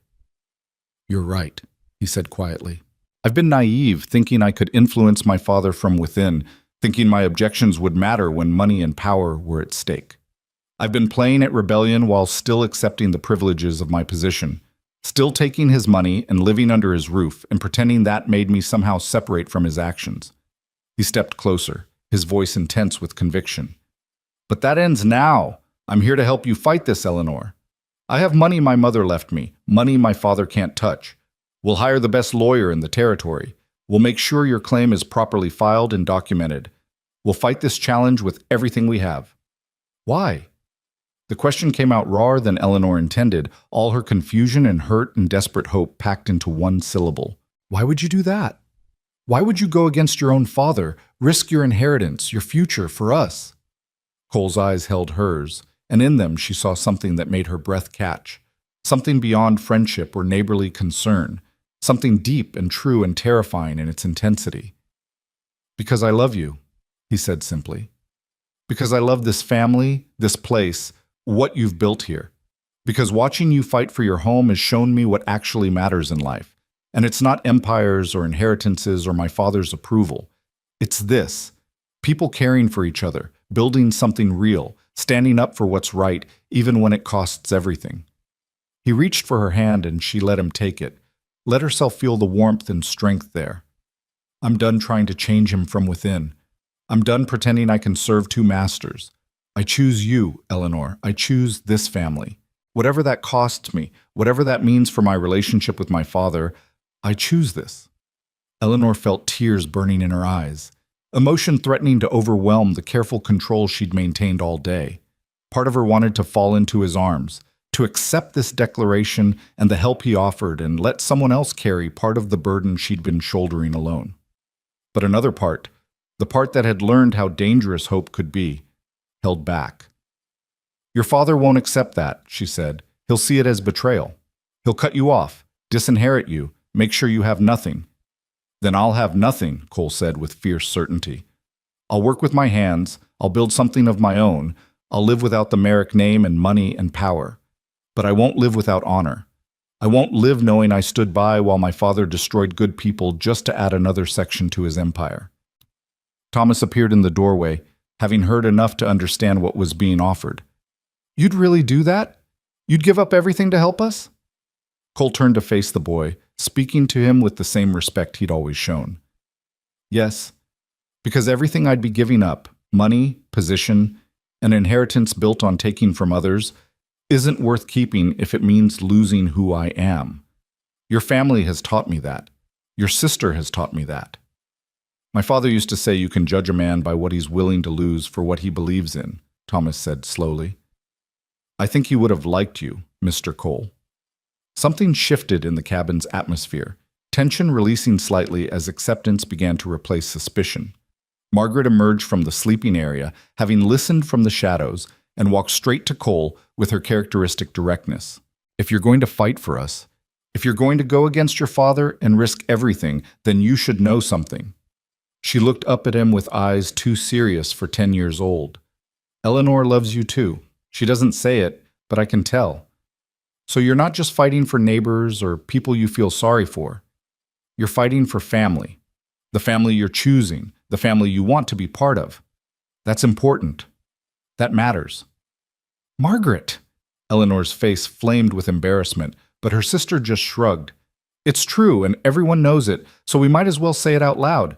Besides, Mr. Cole just said he loves you, and you didn't say it back, and that's not fair to him. The simple childhood logic of it broke something loose in Eleanor's chest. She'd been so focused on survival, on protecting her siblings, on maintaining the walls that kept her upright and functional, that she'd barely let herself acknowledge her own feelings. But Margaret was right. Cole had laid his heart bare, had offered everything he had, and she owed him the same honesty. I do, Eleanor said quietly, meeting Cole's eyes. I do love you.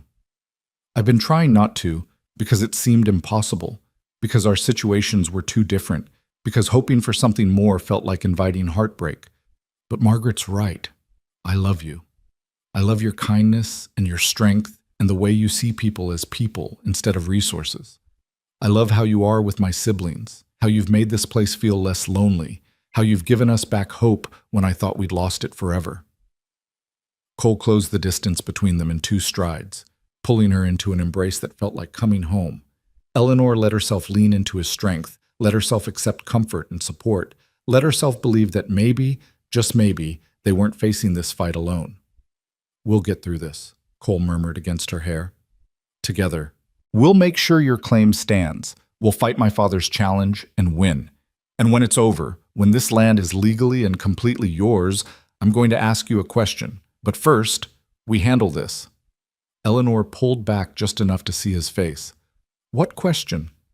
Cole's smile was soft, full of promise. One thing at a time. First, we secure your home. Then, we talk about the future. He glanced at the 3 children watching them with expressions ranging from Margaret's satisfaction to Samuel's confusion to Thomas's cautious optimism. The future for all of us. The meaning behind his words settled warm in Eleanor's chest. Not just a romantic future for the 2 of them, but a family future, all 5 of them together, building something that honored both what they'd survived and what they hoped to create. It was more than she'd let herself dream of, more than seemed possible, given the obstacles ahead. But with Cole beside her, with his resources and determination added to her own stubborn courage, maybe it wasn't impossible after all. They spent the rest of the evening making plans. Cole would ride to the territorial capital first thing in the morning, would hire the best land lawyer his money could secure. He'd get copies of all relevant territorial laws and precedents, would find out exactly what was needed to prove their claim valid beyond challenge. Meanwhile, Eleanor would gather every piece of documentation her father had left. Receipts, letters, the partial claim filing, anything that proved their family's relationship to this land. There's something else, Cole said as they worked through the logistics. The hearing will be before Judge Morrison. He's not corrupt exactly, but he's influenced by power and money. We'll need more than just legal arguments. We'll need public support, testimony from other homesteaders, evidence that the community values your presence here. We'll need to make this about more than just one claim. Make it about the principle of whether big ranchers can simply take land from working families through legal intimidation. You're talking about making this political, Thomas observed. I'm talking about fighting smart, Cole corrected. My father has money and lawyers and connections. We have the moral high ground, and the truth. We need to make sure those things matter more in the courtroom than they usually do. They worked late into the night, building strategy from hope and determination and precious little actual legal knowledge. But the process itself felt important, taking action instead of just reacting, planning instead of just surviving, standing up instead of being pushed down. By the time Cole finally left with promises to return as soon as he had information, Eleanor felt something she hadn't felt in months. Not just hope, but actual confidence that they might prevail. "You really think we can win this?" Thomas asked after Cole had ridden off, his question carrying all his accumulated fears and doubts. Eleanor pulled her brother close, this boy who'd been forced to become a man too quickly. "I think we have a chance. I think we have help now, and I think we're not going to let Barrett Merrick take our home without the fight of his life. That has to count for something." In the days that followed, their cabin became the center of a growing resistance. Cole returned with a lawyer named Samuel Harrison, a thin, intense man who'd made his reputation defending homesteaders against exactly the kind of territorial power plays Barrett Merrick specialized in. Harrison spent hours reviewing their documents, asking questions about their occupation and improvements, building a case that relied less on completed paperwork and more on the spirit of homestead law. "The territorial statutes are clear," Harrison explained in his precise way. "Continuous occupation, good faith improvement of the land, and intent to establish a permanent home. These are the core requirements. Your father's incomplete filing is a problem, yes, but not necessarily fatal. What matters more is proving that you've met the essential criteria regardless of bureaucratic formalities." "Can we prove that?" Eleanor asked. "I believe so. You've lived here continuously since your father's death, maintaining and improving the property. You've established yourselves in the community, engaged in local trade, sent your siblings to the occasional traveling teacher. These things matter. They show genuine homesteading rather than speculative claiming." Harrison paused, his expression growing more serious. "The challenge, however, is that Barrett Merrick's lawyers will argue that your father's death interrupted the legal continuity of the claim. That as a single woman without legal authority as head of household, you can't simply inherit his incomplete filing. That's where we'll face our strongest opposition." The words hit Eleanor like cold water. As a woman, her legal standing was complicated in ways a man's wouldn't be. The laws were written with male heads of household in mind, with women and children as dependents rather than independent claimants. It was yet another way the world was stacked against them, yet another obstacle that had nothing to do with justice and everything to do with arbitrary rules designed to maintain certain power structures. "So what do we do?" she asked, refusing to let this new knowledge defeat her. "We argue that you, as the eldest surviving family member and the one maintaining the household, have effective authority. We show that you've been managing this property competently, that you've met every homestead requirement through your own labor and decision-making. We make the case that the law's intent, to give working people the opportunity to establish homes, is more important than its male-centric language." Harrison's thin smile held a hint of satisfaction. "I've won similar arguments before. It's not easy, but it's possible." Over the following weeks, they built their case piece by piece. Harrison filed responses to Barrett Merrick's challenge, establishing their counter-arguments in the legal record. Cole used his connections to gather supporting testimony from other homesteaders, from merchants who'd traded with Eleanor, from anyone who could speak to the Wade family's legitimate occupation of their land. They tracked down the surveyor who'd done the original boundary work for Eleanor's father, securing his testimony that the claim had been properly measured and marked. And through it all, the personal cost to Cole became increasingly apparent. His father had learned of his son's involvement in the Wade defense, and the response was swift and brutal. Cole arrived at their cabin one evening with a black eye and bruised knuckles, the evidence of a confrontation that had apparently moved beyond words. "He said I was a traitor," Cole reported, accepting the cool cloth Eleanor pressed to his face. "Said I was throwing away my birthright for a woman and 3 brats who weren't even my concern. Said he'd make sure I regretted choosing them over family." "You should go back," Eleanor said, though the words cost her. "You should make peace with him. We can find another way to fight this." "There is no other way," Cole said flatly, "and I'm not going back. I've moved into the bunkhouse with the ranch hands. My father made it clear I'm not welcome in the main house. I'm working for wages now, same as any other hired man. It's actually liberating, knowing I'm earning my keep through my own labor rather than just inheriting privilege. But Eleanor saw this pain beneath his pragmatic words, the grief of losing a father who was still alive, the cost of standing by his principles. She wanted to make it easier for him, wanted to somehow solve this without him having to sacrifice so much. But there was no middle path here, no compromise that would preserve both their land and Cole's relationship with his father. Barrett Merrick had made this a binary choice, and Cole had chosen them. The weight of that choice, of what Cole was willing to lose for them, settled heavy on Eleanor's shoulders. It was one thing to fight for your own family, your own survival. It was entirely another to accept someone else's sacrifice, to know that their presence in your life had cost them something irreplaceable. She found herself thinking about Cole's mother, about the woman who'd taught her son that character mattered more than wealth, that integrity was worth more than empire. She wished she could have met her, could have thanked her for raising a son capable of this kind of courage. 3 weeks before the scheduled hearing, they received news that shifted the landscape again. Barrett Merrick had filed a motion to accelerate the hearing date, claiming that the uncertain land status was interfering with his ranch operations and that justice delayed was justice denied. The motion was granted, moving the hearing up by 2 weeks and giving them even less time to prepare. "It's a tactical move," Harrison explained grimly. "He's trying to catch us unprepared, trying to limit our time to gather evidence and build community support. It's also likely he's applied pressure to Judge Morrison to accommodate the request. We're dealing with a stacked deck here." "Then we'd better make sure we play our cards perfectly," Cole said, his voice hard with determination. "Because we're not losing this.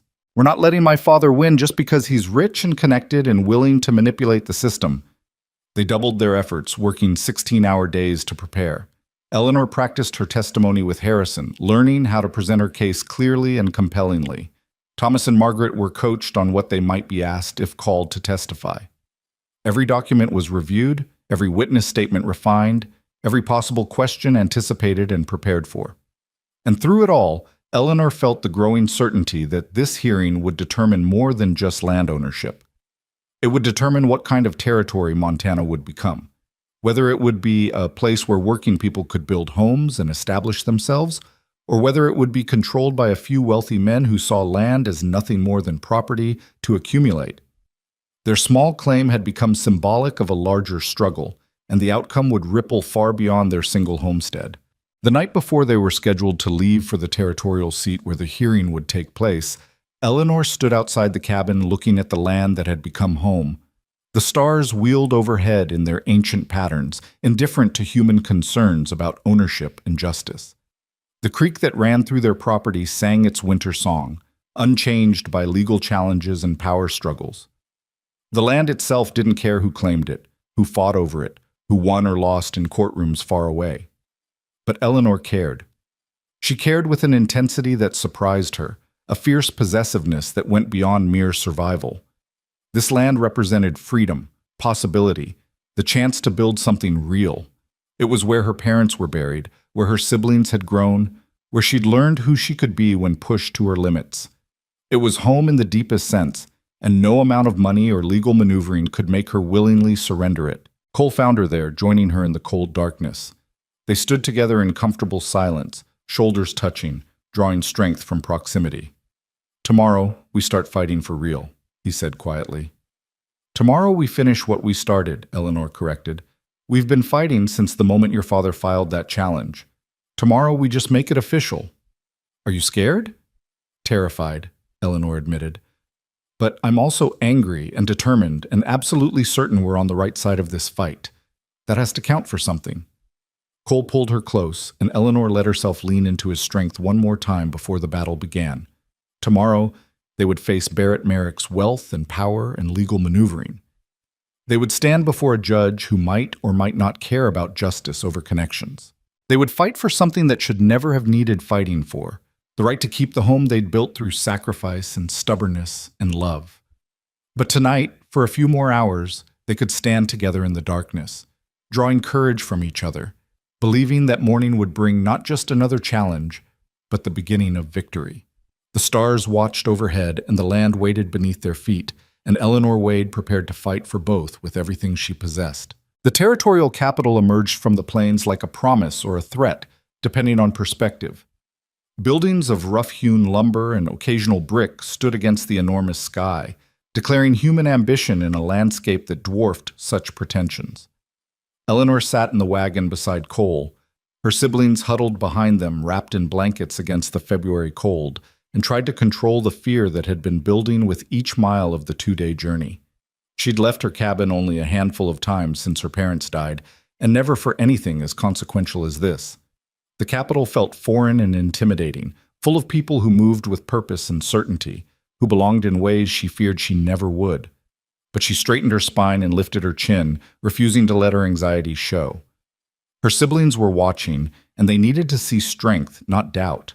"We'll stay at the boarding house on 3rd Street, Cole said, guiding the wagon through streets that seemed impossibly crowded after months of isolation. "Harrison arranged rooms for us. The hearing is tomorrow at 10 in the territorial courthouse. We'll meet with him this evening to review everything one final time." Eleanor nodded, taking in the details of this town that would determine their fate. She saw other homesteaders mixed among the merchants and officials, recognized them by their worn clothes and weathered faces, by the way they moved carefully through spaces that weren't quite theirs. She wondered how many of them had faced challenges like hers, how many had won, how many had lost everything to men like Barrett Merrick. The boarding house was modest but clean, run by a woman named Mrs. Chen, who took one look at Eleanor's exhausted siblings and immediately offered hot soup and fresh bread. The kindness was unexpected and nearly broke Eleanor's carefully maintained composure. She'd been braced for hostility or indifference, not maternal concern from a stranger. "You're the Homesteader family fighting Barrett Merrick," Mrs. Chen said as she ladled soup into bowls. It wasn't a question. "Word travels fast. Half the territory's been talking about it." "Is that good or bad?" Thomas asked, his 12-year-old pragmatism cutting straight to the relevant question. Mrs. Chen's expression was difficult to read. "Depends who you ask. Homesteaders are cheering for you. You're fighting the fight a lot of them wish they could fight. The ranchers and businessmen? They're mostly on Merrick's side. They see this as about property rights and legal procedure, don't much care about the human cost." She set the last bowl down, her gaze settling on Eleanor with unexpected intensity. "But Judge Morrison? He's harder to predict. He's ruled for homesteaders before, when the law was clearly on their side. He's also ruled for ranchers when money talked louder than justice. You'll need more than legal arguments tomorrow. You'll need to make him see you as people, not just another case number." The words settled heavy in Eleanor's chest, adding another layer of pressure to what was already overwhelming. It wasn't enough to have the law on their side. They had to be sympathetic, compelling, human enough to matter. She thought about her worn dress, her calloused hands, the way her siblings looked too thin despite their improving circumstances. Would that inspire sympathy or just confirm prejudices about homesteaders as unsuccessful, barely surviving, not worth the effort of defending? Harrison arrived that evening as promised, carrying a leather satchel stuffed with documents and a nervous energy that did nothing to calm Eleanor's fears. They gathered in the small parlor of the boarding house, and he laid out their strategy with the precision of someone who'd done this many times before. "Barrett Merrick will present first," Harrison explained, spreading papers across the small table.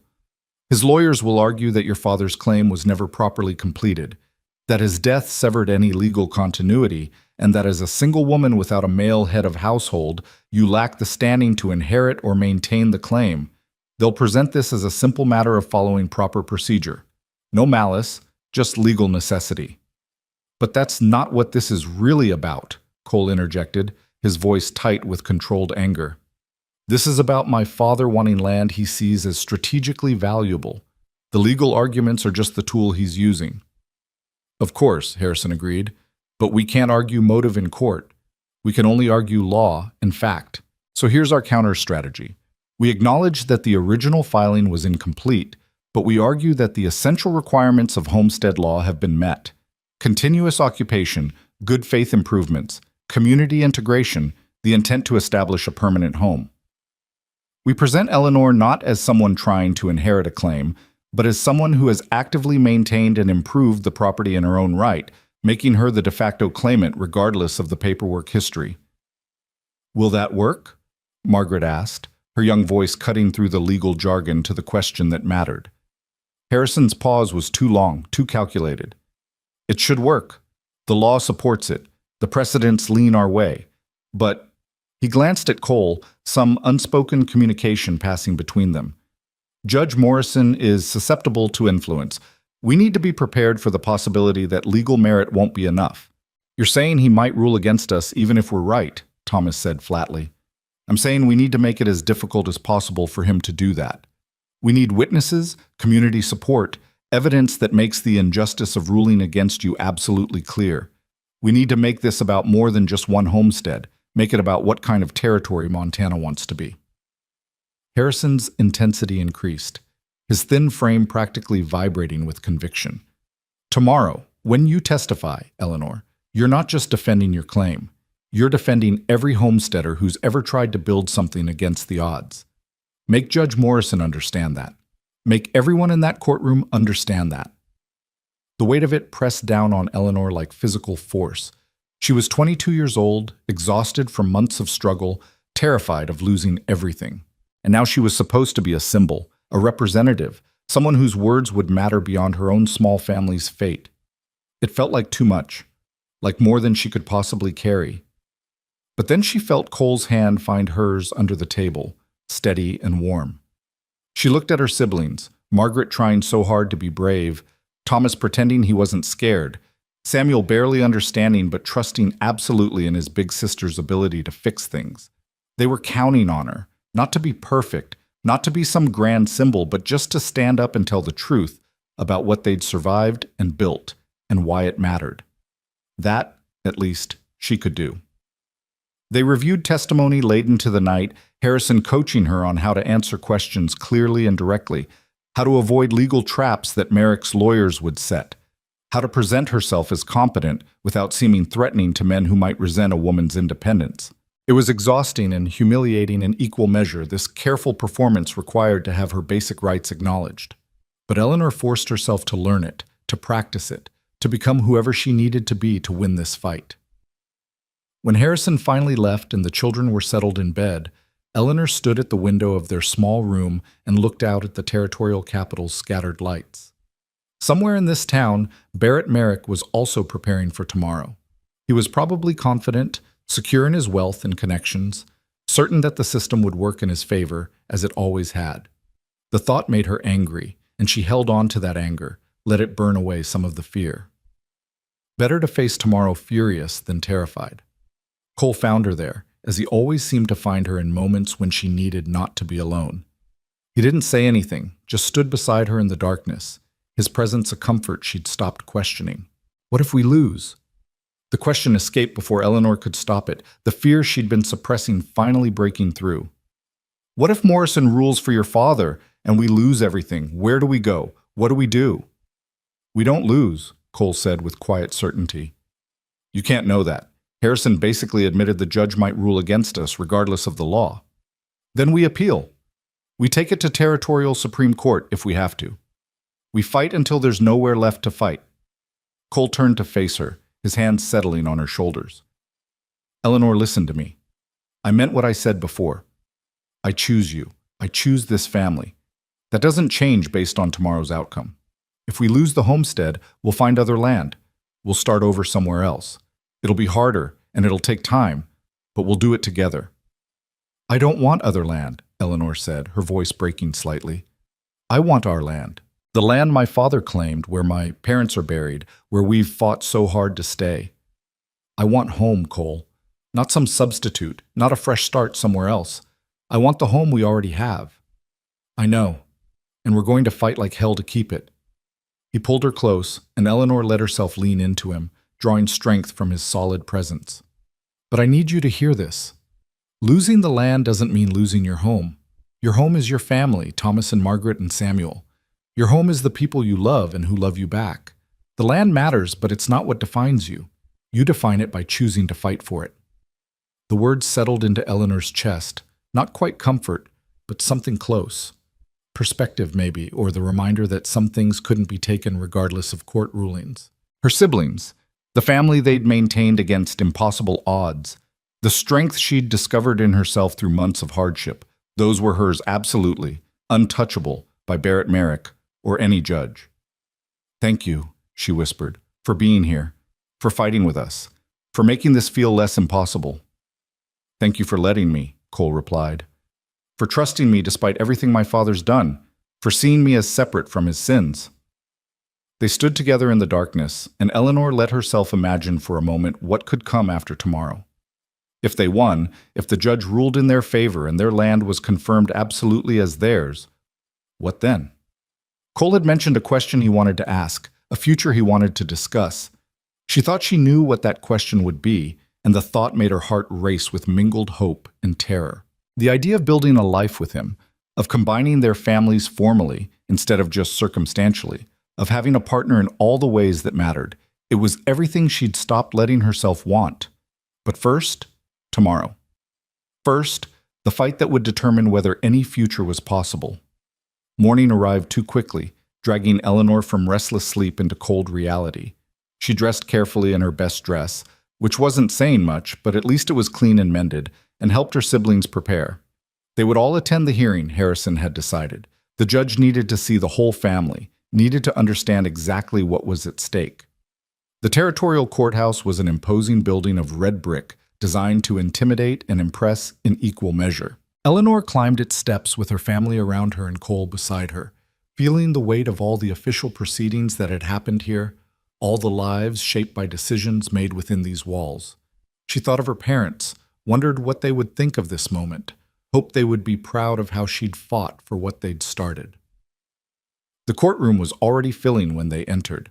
Eleanor saw Barrett Merrick immediately, impossible to miss, sitting in the front row with his expensive suit and air of absolute confidence. He was older than she'd imagined, maybe 60, with silver hair and the kind of weathered handsomeness that suggested a life lived largely outdoors. His eyes tracked them as they entered, and Eleanor saw the moment he recognized his son, saw something complicated flash across his face before it hardened into cold dismissal. Cole didn't acknowledge his father, didn't even glance in his direction. He stayed close to Eleanor, making his choice clear to everyone present. The statement was unmistakable, and Eleanor saw heads turn, saw whispers ripple through the assembled crowd. The Merrick heir standing with homesteaders against his own father. It was exactly the kind of gossip that would spread through the territory like wildfire. Judge Morrison entered precisely at 10, a severe-looking man in his 50s with steel gray hair and eyes that revealed nothing. He took his seat at the bench with the gravity of someone who understood the power he wielded, and Eleanor felt her stomach clench with renewed anxiety. This man, this stranger, held their future in his hands. The injustice of it was staggering. "We're here to consider the matter of Merrick versus Wade," Morrison began, his voice carrying easily through the crowded courtroom. "Mr. Merrick has filed a challenge to the homestead claim maintained by Miss Eleanor Wade, arguing that said claim is invalid due to incomplete documentation and improper transfer of authority following the death of the original claimant. Miss Wade contests this challenge. We'll hear arguments from both parties, beginning with the challenger. Mr. Pemberton, you may proceed." Barrett Merrick's lawyer was everything Eleanor had expected. Polished, confident, speaking in the kind of educated tones that suggested expensive schooling and natural authority. He laid out their case with clinical precision, presenting the Wade claim as nothing more than squatting dressed up in partial paperwork, presenting Eleanor as a woman overreaching her legal capacity. "The law is clear about homestead requirements," Pemberton argued, his voice rich with false sympathy. "Filing must be complete, documentation must be in order, and the claimant must maintain continuous occupation and improvement. Miss Wade's father failed to complete the necessary filing before his untimely death. Miss Wade herself, as an unmarried woman without legal standing as head of household, cannot simply inherit or continue a claim that was never properly established. This is not a question of fairness or sentiment. It's a question of following territorial law." He continued for nearly an hour, building a case that sounded reasonable if you ignored the human cost, that seemed logical if you didn't consider the purpose behind homestead law. He presented documents showing the incomplete filing, pointed to technicalities and procedures that hadn't been followed, made it sound as if the Wade family were trying to circumvent proper legal channels rather than simply struggling to survive. Eleanor watched Judge Morrison as Pemberton spoke, trying to read his expression and finding nothing. The judge's face remained neutral, giving no indication of how the arguments were landing. Beside her, Cole's jaw was tight with tension, his hands clenched into fists. On her other side, Thomas sat rigid with the effort of staying quiet, of not objecting to the way their struggle was being characterized as legal negligence. When Pemberton finally finished and resumed his seat beside Barrett Merrick, Harrison stood with the controlled energy of someone preparing for battle. He was physically unimpressive compared to Merrick's polished lawyer. His suit was less expensive, his manner less naturally commanding. But when he spoke, his voice carried absolute conviction. Your Honor, Mr. Pemberton wants us to believe this case is about paperwork and procedure. It's not. This case is about whether homestead law exists to help working families establish homes, or whether it exists to create hoops that wealthy men can force poor families to jump through before taking their land. Harrison moved to stand directly before the bench, commanding attention through intensity rather than polish. The Wade family has done everything homestead law requires in spirit and substance. They've occupied the land continuously. They've improved it significantly. They've integrated into the local community. They've maintained it through hardship that would have broken most families. The fact that Eleanor Wade's father died before completing certain bureaucratic filings doesn't negate any of that. He laid out their case piece by piece. The surveyor's testimony about proper boundaries, the merchant's statements about the family's legitimate community presence, the physical evidence of improvements made. He presented Eleanor not as someone trying to inherit a claim, but as someone who had maintained and improved property through her own labor, making her the legitimate claimant regardless of her father's incomplete paperwork. Mr. Pemberton argues that Miss Wade lacks legal standing as an unmarried woman, Harrison continued, his voice sharpening, but homestead law doesn't require a male head of household. It requires a head of household, period. Eleanor Wade has functioned as head of household since her father's death. She's made all decisions regarding the property. She's entered into contracts for supplies and services. She's maintained the claim through her own competent management. The law doesn't require that household heads be male. That's just prejudice masquerading as legal principle. Eleanor saw Morrison's expression shift slightly at that, something that might have been interest or might have been offense. It was impossible to tell, and the uncertainty made her pulse race with anxiety. Harrison called witnesses throughout the morning, the surveyor, 2 neighboring homesteaders, Mrs. Henderson from the trading post. Each testified to the Wade family's legitimate occupation of their land, their visible improvements, their integration into the community. Each made the case that Eleanor had functioned effectively as the property's manager and that the family's claim was as valid as any other homesteader's regardless of paperwork technicalities. Then it was Eleanor's turn to testify. She walked to the witness stand with her heart hammering so hard she was certain everyone could hear it. The oath was administered, and she swore to tell the truth with a voice that didn't quite shake. Harrison approached with an encouraging expression, his questions designed to let her tell their story in her own words. Miss Wade, please tell the court about your family's relationship to the land in question. Eleanor took a breath and began.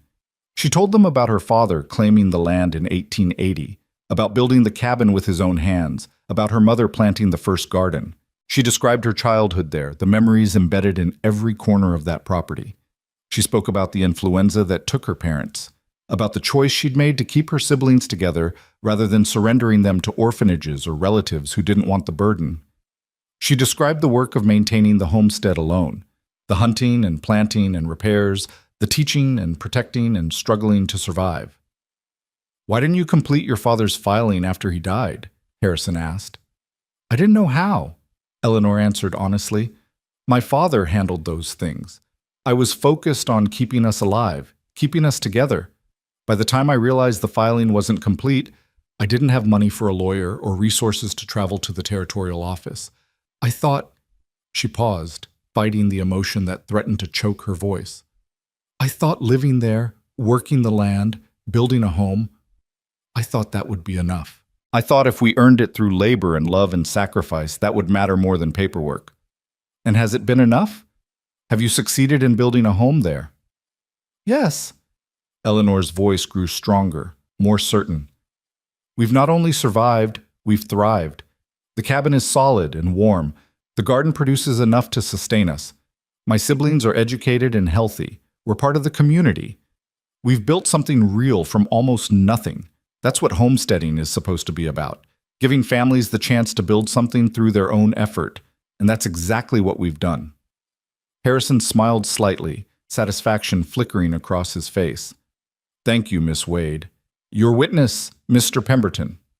Merrick's lawyer stood with the air of someone preparing to destroy, and Eleanor braced herself for attack. Pemberton approached the witness stand with false courtesy that set her teeth on edge. "Miss Wade, you've painted a very sympathetic picture, but let's discuss facts. You testified that you didn't complete your father's filing because you didn't know how and lacked resources. Isn't it true that the Territorial Land Office offers assistance with filing procedures?" "I didn't know that at the time," Eleanor said carefully. "But ignorance of resources doesn't excuse failure to follow procedure, does it?" "I wasn't aware I was failing to follow procedure. I was focused on survival." Pemberton's smile was cold. "Of course. But surely you understand that homestead law requires certain formalities for good reason, that allowing anyone to simply occupy land and call it theirs would create chaos." "We're not anyone," Eleanor said, feeling anger burn through anxiety. "We're a family that's lived on and improved that land for years. We've met every requirement that matters. The only thing we lack is completed paperwork that my father would have finished if he'd lived." But he didn't live, did he? And upon his death, the claim became unclear. You're asking this court to retroactively validate a claim that was never properly established, based on your occupation of land that legally belongs to the territory. "That land belongs to my family," Eleanor said firmly. "We've earned it through work and sacrifice. That should matter more than bureaucratic procedure." "Should," Pemberton repeated, as if the word were distasteful. "But the law doesn't work on should, Miss Wade. It works on is. And the fact is, your family's claim was never properly completed, and you lack the legal standing to retroactively complete it." Harrison stood immediately. "Objection, Your Honor. Mr. Pemberton is arguing his case rather than asking questions. If he has specific questions for the witness, he should ask them." "Sustained," Morrison said, his voice neutral. "Mr. Pemberton, please confine yourself to questions." Pemberton shifted tactics, asking about specific improvements, about the details of their survival, clearly trying to find inconsistencies or admissions that would undermine their case. Eleanor answered as carefully as she could, aware that every word mattered, that she was walking through a minefield of legal traps. She saw Cole watching intently from his seat, saw her siblings holding each other in the gallery, and drew strength from their presence. When Pemberton finally finished and she was allowed to step down, Eleanor felt exhausted, wrung out from the effort of defending herself and her family in a system designed to favor people like Barrett Merrick. She resumed her seat beside Cole, and his hand found hers immediately, warm and solid and grounding. Harrison called a few more witnesses in the afternoon. Thomas testified briefly about maintaining the property, about the work they'd all done. A neighboring homesteader spoke passionately about the Wade family's right to their land, about the broader implications if the court ruled against them. Each testimony added another layer to their case, another voice arguing that justice demanded recognizing what they'd built regardless of paperwork technicalities. Then Barrett Merrick himself took the stand. Cole went rigid beside Eleanor as his father was sworn in, tension radiating from every line of his body. Pemberton's questions were designed to make Merrick seem reasonable, concerned only with proper procedure and legal clarity rather than land acquisition. "Mr. Merrick, why did you file this challenge?" "Because unclear land claims create problems for everyone," Merrick said smoothly, his voice carrying the authority of someone used to being heard. "I have significant holdings in this area. When I plan grazing rotations or water access or expansion, I need to know which land is legitimately claimed and which is available. The Wade property sits in a strategically important corridor. I need clarity about its status. And if the claim is ruled invalid, do you intend to claim that land yourself?" "If it's legally available, yes. I would file proper claims and incorporate it into my ranch operations. That's good business and good land management." "Have you ever offered to help the Wade family complete their filing?" The question was clearly rehearsed, designed to make Merrick seem generous. I offered to purchase the property for a fair price, more than fair actually, $500 for land and improvements. That would have given them resources to establish themselves elsewhere, perhaps somewhere more suitable for a young woman trying to raise siblings alone. Eleanor felt rage burn through her at the condescension in his voice, the implication that she was incapable, that their home was somehow unsuitable because it was humble. Harrison must have felt her tension because he squeezed her arm warningly, reminding her silently to maintain composure. When Harrison rose for cross-examination, there was steel in his voice that Eleanor hadn't heard before. Mr. Merrick, you testified that you need clarity about land status for ranch planning.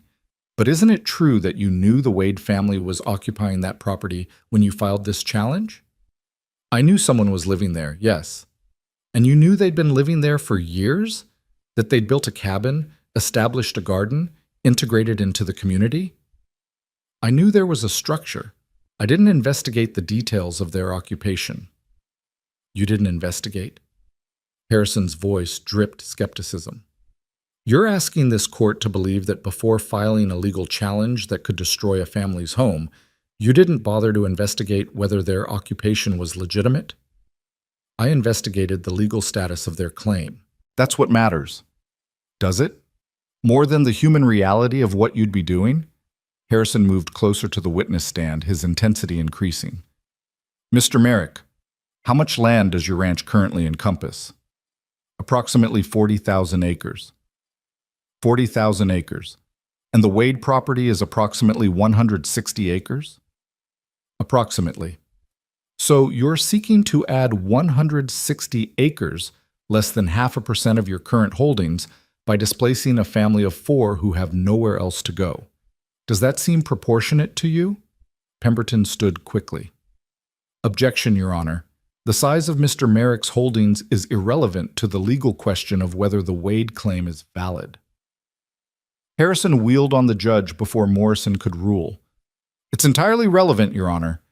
This case is supposedly about legal procedure and proper claims, but the reality is it's about a wealthy rancher using legal technicalities to take land from a struggling family because he can.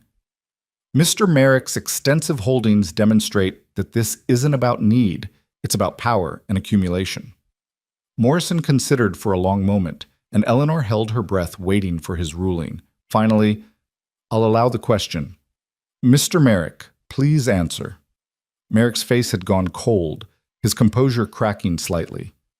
The size of my ranch is irrelevant. What matters is following proper legal procedure. Convenient that proper legal procedure happens to work in favor of the wealthy and connected, isn't it? Harrison didn't wait for an answer, pressing forward. Mr. Merrick, isn't it true that you've acquired several properties in recent years through similar legal challenges? Properties occupied by homesteaders whose claims had paperwork irregularities? I've participated in territorial land proceedings when necessary to clarify ownership, yes. Participated in proceedings, Harrison repeated. That's one way of describing systematically targeting vulnerable homesteaders. How many families have lost their homes because of these proceedings, Mr. Merrick? Objection. Pemberton was on his feet, face flushed. This is harassment of the witness, not legitimate questioning. Sustained, Morrison said, but Eleanor saw something in his expression that might have been discomfort. Mr. Harrison, move on. Harrison returned to the defense table, but he'd made his point. The gallery was murmuring, and Eleanor saw several faces that had been neutral now watching Barrett Merrick with open hostility. Harrison had successfully reframed the case from dry legal procedure to something more primal, wealthy power trying to crush working-class survival.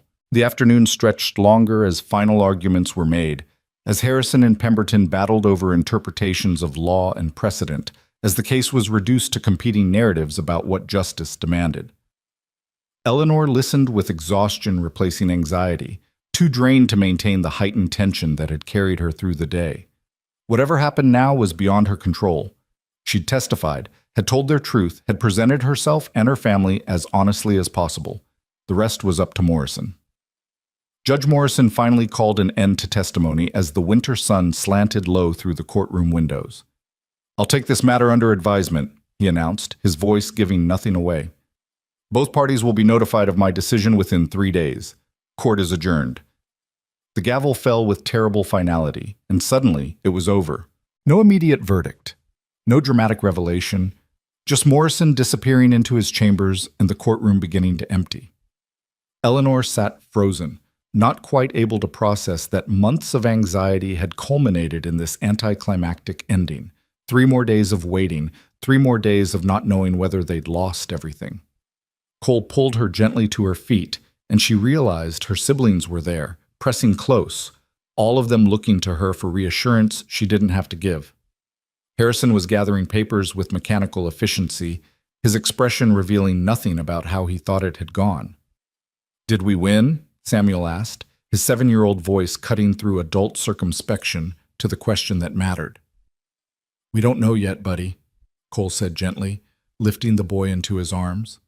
"The judge needs time to think about everything he heard today. But we made our case. We showed him the truth.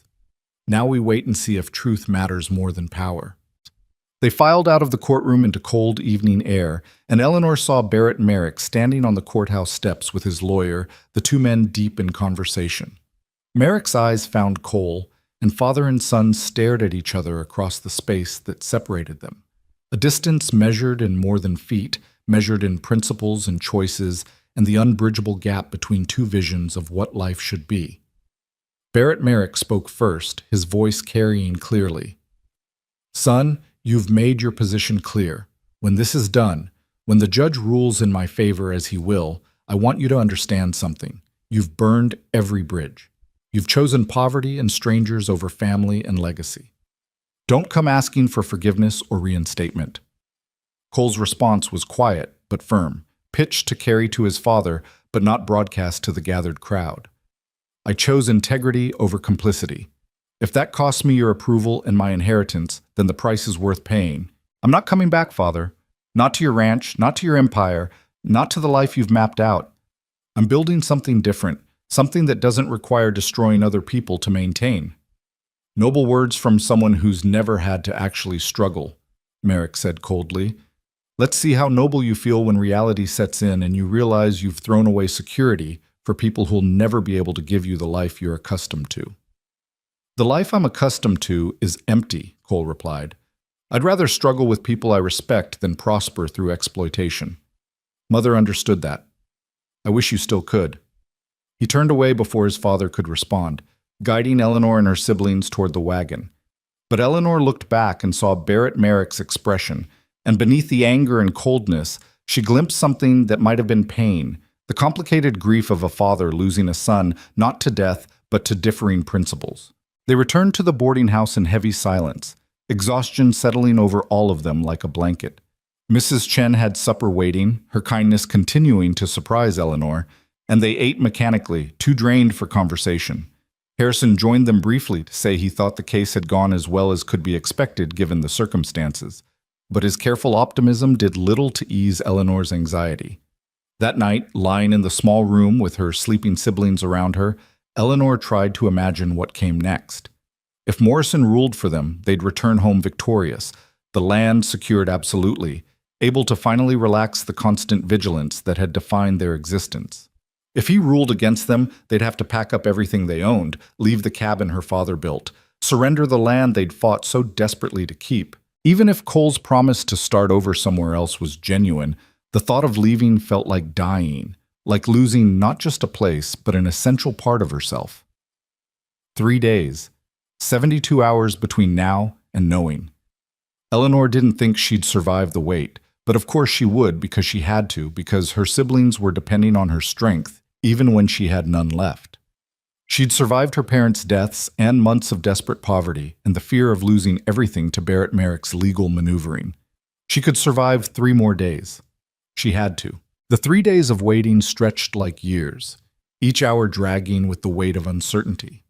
Eleanor tried to keep busy, tried to maintain normalcy for her siblings, but everything felt suspended, caught between possible futures. They stayed at the boarding house, unable to return home until they knew whether home would still be theirs, and the small rooms became a kind of limbo, neither here nor there, neither safe nor lost, just waiting. On the 2nd day, Harrison came with news that made Eleanor's stomach drop. "I've heard rumors," he said quietly, keeping his voice low so the children wouldn't hear. Judge Morrison has been seen meeting privately with Barrett Merrick's lawyers. It could be innocent, procedural questions, clarifications, but it could also mean they're negotiating the terms of a ruling in Merrick's favor. Can he do that? Cole demanded, his voice tight with controlled fury. Can he just decide our case based on private meetings? Technically, no. Practically? Harrison shrugged, his expression grim. Judges have enormous discretion in these cases. If Morrison wants to rule for Merrick, he'll find legal justification for it. The question is whether he wants to badly enough to ignore the obvious injustice. Eleanor felt something harden in her chest, anger replacing the anxiety that had been consuming her. She'd known the system was weighted against people like her, had understood intellectually that wealth bought influence, but experiencing it directly, watching the process designed to protect homesteaders be twisted to serve the exact opposite purpose, it ignited something fierce inside her.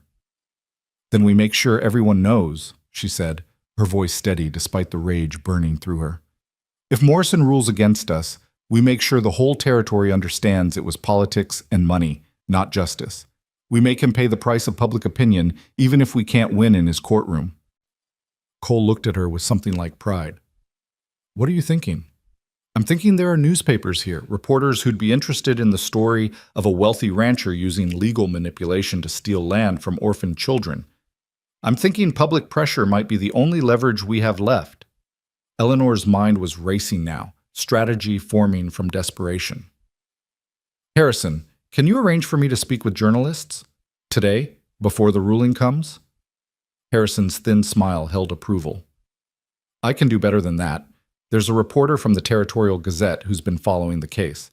Woman named Sarah Mitchell. She's got a reputation for exposing exactly this kind of corruption. Let me reach out to her. Within hours, Sarah Mitchell was sitting in Mrs. Chen's parlor, a sharp-eyed woman of perhaps 40 with ink-stained fingers and the air of someone who'd spent years extracting truth from reluctant sources. She listened as Eleanor told their story, not the sanitized legal version from the courtroom, but the raw human reality of it. The influenza that took their parents, the months of desperate survival, Cole's unexpected kindness, Barrett Merrick's systematic campaign to take their land. Eleanor held nothing back, letting her anger and fear and fierce determination show through. This isn't just about my family, Eleanor said, leaning forward with intensity. This is about whether Montana Territory is going to be a place where working people can build homes, or whether it's going to be carved up by wealthy men who see land as nothing but property to accumulate. Every homesteader in this territory is watching this case. They're wondering if what happened to us could happen to them. They're wondering if the law protects them or just protects the powerful. Sarah's pencil moved rapidly across her notebook, capturing every word. And Cole Merrick, the son standing against his own father. That's quite a story. It's not a story, Cole said quietly. It's a choice everyone has to make at some point, whether to uphold injustice because it benefits you or stand against it even when it costs you everything. I chose to stand. My father chose differently. Sarah asked pointed questions for over an hour, digging into details, confirming facts, building the narrative that would appear in the next day's Territorial Gazette. When she finally left, her expression suggested she'd found exactly the kind of story she'd been hoping for, one with clear villains and heroes, with injustice that would outrage readers, with stakes that mattered beyond the immediate parties involved. That woman is going to light a fire under Morrison, Harrison observed with satisfaction after Sarah departed. The judge won't want to be portrayed as the corrupt official who ruled against orphaned children on behalf of a wealthy rancher. Public opinion matters, even to territorial judges. Unless he's already made his decision and doesn't care about public opinion, Thomas said, his 12-year-old pragmatism cutting through adult optimism. Then at least people will know the truth, Eleanor replied. At least we won't lose in silence and obscurity. At least we'll have fought with everything we had. The third day arrived with painful slowness. Sarah Mitchell's article appeared in the Morning Gazette, and it was everything Eleanor had hoped for, passionate, detailed, painting Barrett Merrick as exactly the kind of land-grabbing baron that territorial reformers had been warning about. The article didn't just cover their case, it exposed Merrick's pattern of similar challenges, named other families he'd displaced, questioned whether territorial land law was serving its intended purpose or just enabling wealthy consolidation. By mid-morning, the boarding house had received 3 visits from other homesteaders, people Eleanor had never met who'd read the article and wanted to offer support. By afternoon, a small crowd had gathered outside the courthouse, homesteaders and their families holding signs demanding fair treatment and just rulings. The case that had seemed like a private struggle had become something larger, a flashpoint for tensions that had been building throughout the territory. Morrison has to have seen this, Cole said, watching the growing crowd from the boarding house window. He has to know that whatever he decides will make him either a hero or a villain to half the territory. Which half has more power? Margaret asked, showing the uncomfortable insight that poverty had taught her. The ranchers have money, Cole acknowledged, but the homesteaders have numbers and vote. Morrison's appointed now, but territorial judges eventually have to face election if they want to stay in office. Public opinion might matter more than he'd like to admit. The summons came at 3 o'clock. A messenger from the courthouse, informing them that Judge Morrison was ready to deliver his ruling. Eleanor's hands shook as she helped her siblings into their coats, as she prepared to walk back into that courtroom one final time. This was it. The moment that would determine whether they returned home victorious or left Montana Territory defeated. The crowd outside the courthouse had grown even larger, and they parted to let Eleanor and her family through, their faces showing support and hope, and the desperate desire to see justice prevail. Eleanor felt the weight of their expectation, the knowledge that she was representing more than just her own family now. She was representing every homesteader who'd ever been pushed aside by wealthy power, every working family trying to build something against overwhelming odds. The courtroom was packed beyond capacity, people standing against the walls, filling the gallery completely. Barrett Merrick sat in his usual spot with Pemberton, but Eleanor noticed his expression was less confident than before, his jaw tight with tension that suggested he'd seen the article and understood its implications. Across the aisle, Cole sat beside her, his presence steady and grounding, his choice to stand with her made visible to everyone present. Judge Morrison entered with his usual gravity, but Eleanor thought she detected something different in his bearing. Uncertainty, maybe? Or the weight of knowing his decision would be scrutinized by more people than usual. He settled into his seat, arranged papers before him, and let the tension build for a long moment before speaking. I've reviewed the evidence presented, the testimony offered, and the relevant territorial statutes governing homestead claims, Morrison began, his voice carrying clearly through the silent courtroom. This case presents a conflict between procedural requirements and the essential purposes of homestead law. On one side, we have incomplete paperwork and technical deficiencies. On the other, we have a family that has clearly met the core requirements of homesteading, continuous occupation, good faith improvements, and the establishment of a genuine home. Eleanor's heart was hammering so hard she felt dizzy. She couldn't read Morrison's expression, couldn't tell from his words which way he was leaning. Beside her, Cole's hand found hers, squeezing gently, offering what comfort he could. Mr. Merrick's attorneys argue that paperwork requirements exist for good reason and cannot be waived simply because a family faces hardship, Morrison continued. They're not wrong about the importance of proper documentation. Our territorial land system depends on clear, complete records. However, he paused, and Eleanor saw his gaze move across the packed courtroom, taking in the faces watching him. The purpose of homestead law is not to create bureaucratic obstacles. It exists to give working families the opportunity to establish homes through their own labor and commitment. Morrison shifted his attention directly to Eleanor, and something in his expression softened almost imperceptibly. Miss Wade, you and your siblings have demonstrated remarkable resilience in the face of devastating loss. You've maintained and improved property that your father began claiming. You've integrated into your community. You've built a home in the truest sense of that word. The technical deficiencies in your filing are real, but they are also the result of circumstances beyond your control. Your father's untimely death and your own focus on survival rather than bureaucratic procedure.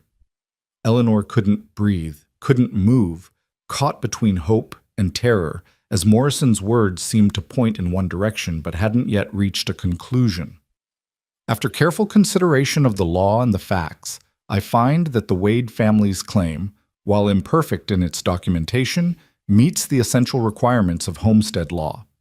The continuous occupation, the visible improvements, the good faith establishment of a home, these core elements are present and undeniable. Therefore, I am ruling in favor of Miss Eleanor Wade. The challenge filed by Barrett Merrick is denied. The Wade homestead claim is hereby validated and confirmed. The words hit Eleanor like a physical force, relief so overwhelming it nearly drove her to her knees. Around her, the courtroom erupted in cheers from the homesteaders who'd packed the gallery, while Barrett Merrick's face went dark with rage. Morrison raised his hand for silence, clearly not finished.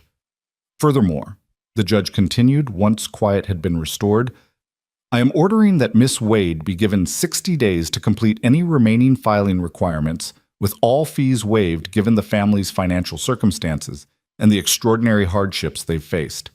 The Territorial Land Office will provide assistance in completing proper documentation. At the end of that 60-day period, the Wade claim will be recognized as complete and valid in all respects. Harrison was on his feet, speaking formal words of gratitude to the court, but Eleanor barely heard him. She was crying, great shuddering sobs of relief that she couldn't control and didn't try to. Her siblings pressed against her, all of them crying too. The tension of months finally breaking into tears that mixed grief and joy and overwhelming gratitude. They'd won. Against all odds, against Barrett Merrick's wealth and power and legal manipulation, they'd won. Cole pulled them all into an embrace, his own eyes wet with tears he didn't bother hiding. You did it, he whispered against Eleanor's hair. You fought and you won. Your land is yours, Eleanor. Your home is secure. Morrison brought his gavel down one final time. This court is adjourned. As people filed out of the courtroom, homesteaders stopping to congratulate Eleanor and shake her hand, she caught sight of Barrett Merrick. He was standing alone. Even Pemberton had stepped away, and his face carried an expression she hadn't expected. Not just anger, but something that looked almost like grief. His eyes found Cole, and for a moment father and son stared at each other across the courtroom that had witnessed their final break. Then Merrick turned and left without a word, his straight back and rigid shoulders the only indication of the emotions he refused to show. Cole watched him go with an expression of complicated sorrow, and Eleanor understood that victory, however necessary, had come at a cost for the man she loved. Outside the courthouse, the crowd celebrated as if the Wade victory were their own victory, which, in a sense, it was. Sarah Mitchell appeared with her notebook, asking for reactions, already composing the follow-up article that would spread news of this ruling throughout the territory. Other homesteaders shared their own stories of challenges from wealthy ranchers, emboldened now by the precedent Morrison had set. The Wade case had become more than just one family's struggle. It had become a symbol of resistance against consolidation and power. But eventually the crowd dispersed, reality reasserting itself over the euphoria of victory. Eleanor and her family returned to the boarding house one final time to pack their few belongings and prepare for the journey home. Home. The word felt different now, no longer tentative or threatened, but solid and sure. They were going home to land that was legally, absolutely, unquestionably theirs. Mrs. Chen prepared a celebratory supper for them, refusing payment and declaring that feeding people who'd struck a blow against territorial corruption was payment enough. They ate together, Eleanor and her siblings, Cole and Harrison, Mrs. Chen, and even Sarah Mitchell, who'd been invited to join them. The conversation flowed easily now that the weight of uncertainty had lifted, stories and laughter replacing the grim tension that had defined the past days. What will you do now? Sarah asked Eleanor as they finished the meal. Now that your land is secure, what comes next? Eleanor looked around the table at her siblings, at Cole watching her with open affection, at the people who'd helped them win this impossible fight. We go home, she said simply. We finish the spring planting. We continue building the life we started. And we help other homesteaders when they face challenges like ours, share what we learned, offer what support we can. This victory shouldn't be rare or remarkable. It should be normal for families to keep the homes they've built. And you, Mr. Merrick? Sarah turned her attention to Cole. You've sacrificed your inheritance and your father's approval to stand with this family. Any regrets? Cole's answer came without hesitation. None. My father built an empire, but he lost himself in the process. I'd rather build something smaller and keep my soul intact. He looked at Eleanor, and something in his expression made her breath catch. Besides, I've gained far more than I've lost. Later, after supper had ended and Harrison and Sarah had departed, after Mrs. Chen had shooed them all toward bed with maternal insistence, Cole asked Eleanor to step outside for a moment. The night was cold and clear, stars scattered across the vast Montana sky, the territorial capital settling into nighttime quiet around them. Eleanor, Cole began, then paused, seeming to gather his thoughts. Before the hearing, I said I had a question I wanted to ask once your land was secure. Do you remember? I remember, Eleanor said softly, her heart beginning to race with anticipation and hope and barely controlled joy. Cole took her hands in his grip warm despite the cold. These past months with you and your siblings, they've shown me what family actually means. Not bloodlines or inheritances or empires to maintain, but people choosing each other, supporting each other, building something real together. You've given me more purpose and joy than I ever had at my father's ranch. You've shown me who I want to be. He paused, and Eleanor saw nervousness in his expression, as if he could possibly doubt what her answer would be. I love you, Eleanor Wade. I love your strength and your courage and the way you fight for what matters. I love Thomas and Margaret and Samuel like they were already my siblings. I love the home you've built from nothing, the life you've created against impossible odds. Cole's voice grew stronger, more certain. I want to be part of that life, not as a helper or friend, but as family. Will you marry me? Will you let me be your husband and let me help you raise these incredible children and let us build a future together on that land you fought so hard to keep? Eleanor felt tears streaming down her face again, but these were different tears, pure joy, uncomplicated by fear or grief or uncertainty. Yes, she said, her voice breaking with emotion. Yes, Cole, I love you, and I want nothing more than to build a life with you. You've already become family to us. This just makes it official. Cole pulled her into a kiss that tasted like promise and hope and new beginnings. When they finally broke apart, Eleanor was laughing through her tears, giddy with happiness that felt almost impossible after months of struggle and fear. All four of us, Cole said softly, echoing words from their first meeting. That's how it started. Me saying I'd make sure all four of you could stay. That's how it'll always be. All five of us now, I suppose. A family by choice rather than blood, but no less real for that. More real, Eleanor corrected, because we chose this. Because we fought for it. Because we all know exactly how much it costs and how much it's worth. They stood together in the cold Montana night, holding each other, and Eleanor felt pieces of her life clicking into place. The security of land that was indisputably theirs, the man she loved choosing her freely and completely, her siblings safe and thriving, the future opening up with possibilities she'd barely dared to imagine. The journey from that first desperate day when Cole had ridden up to their struggling cabin to this moment of absolute triumph had been harder than anything she could have anticipated. But standing here now, feeling Cole's arms around her and knowing that home was waiting for them, Eleanor understood that every hardship had been necessary, every struggle had built toward this perfect moment of arrival. The next morning, they began the journey home. The wagon that had carried them to the territorial capital in fear now carried them back in triumph, the legal documents Harrison had secured tucked safely in Eleanor's bag, proof absolute that the land was theirs, that no one could ever challenge them again.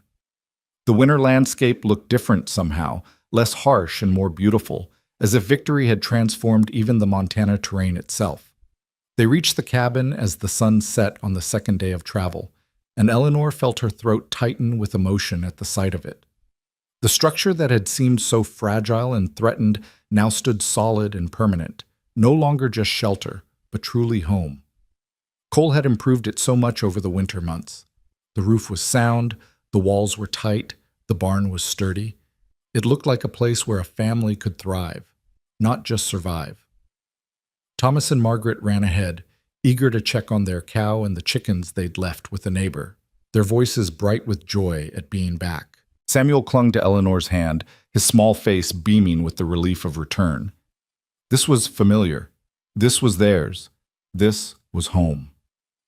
Cole helped Eleanor down from the wagon, his hands lingering at her waist, his expression carrying the same wonder she felt. "This is really happening," he said quietly. "This is really our future." "Our future," Eleanor repeated, loving the sound of it. "Together."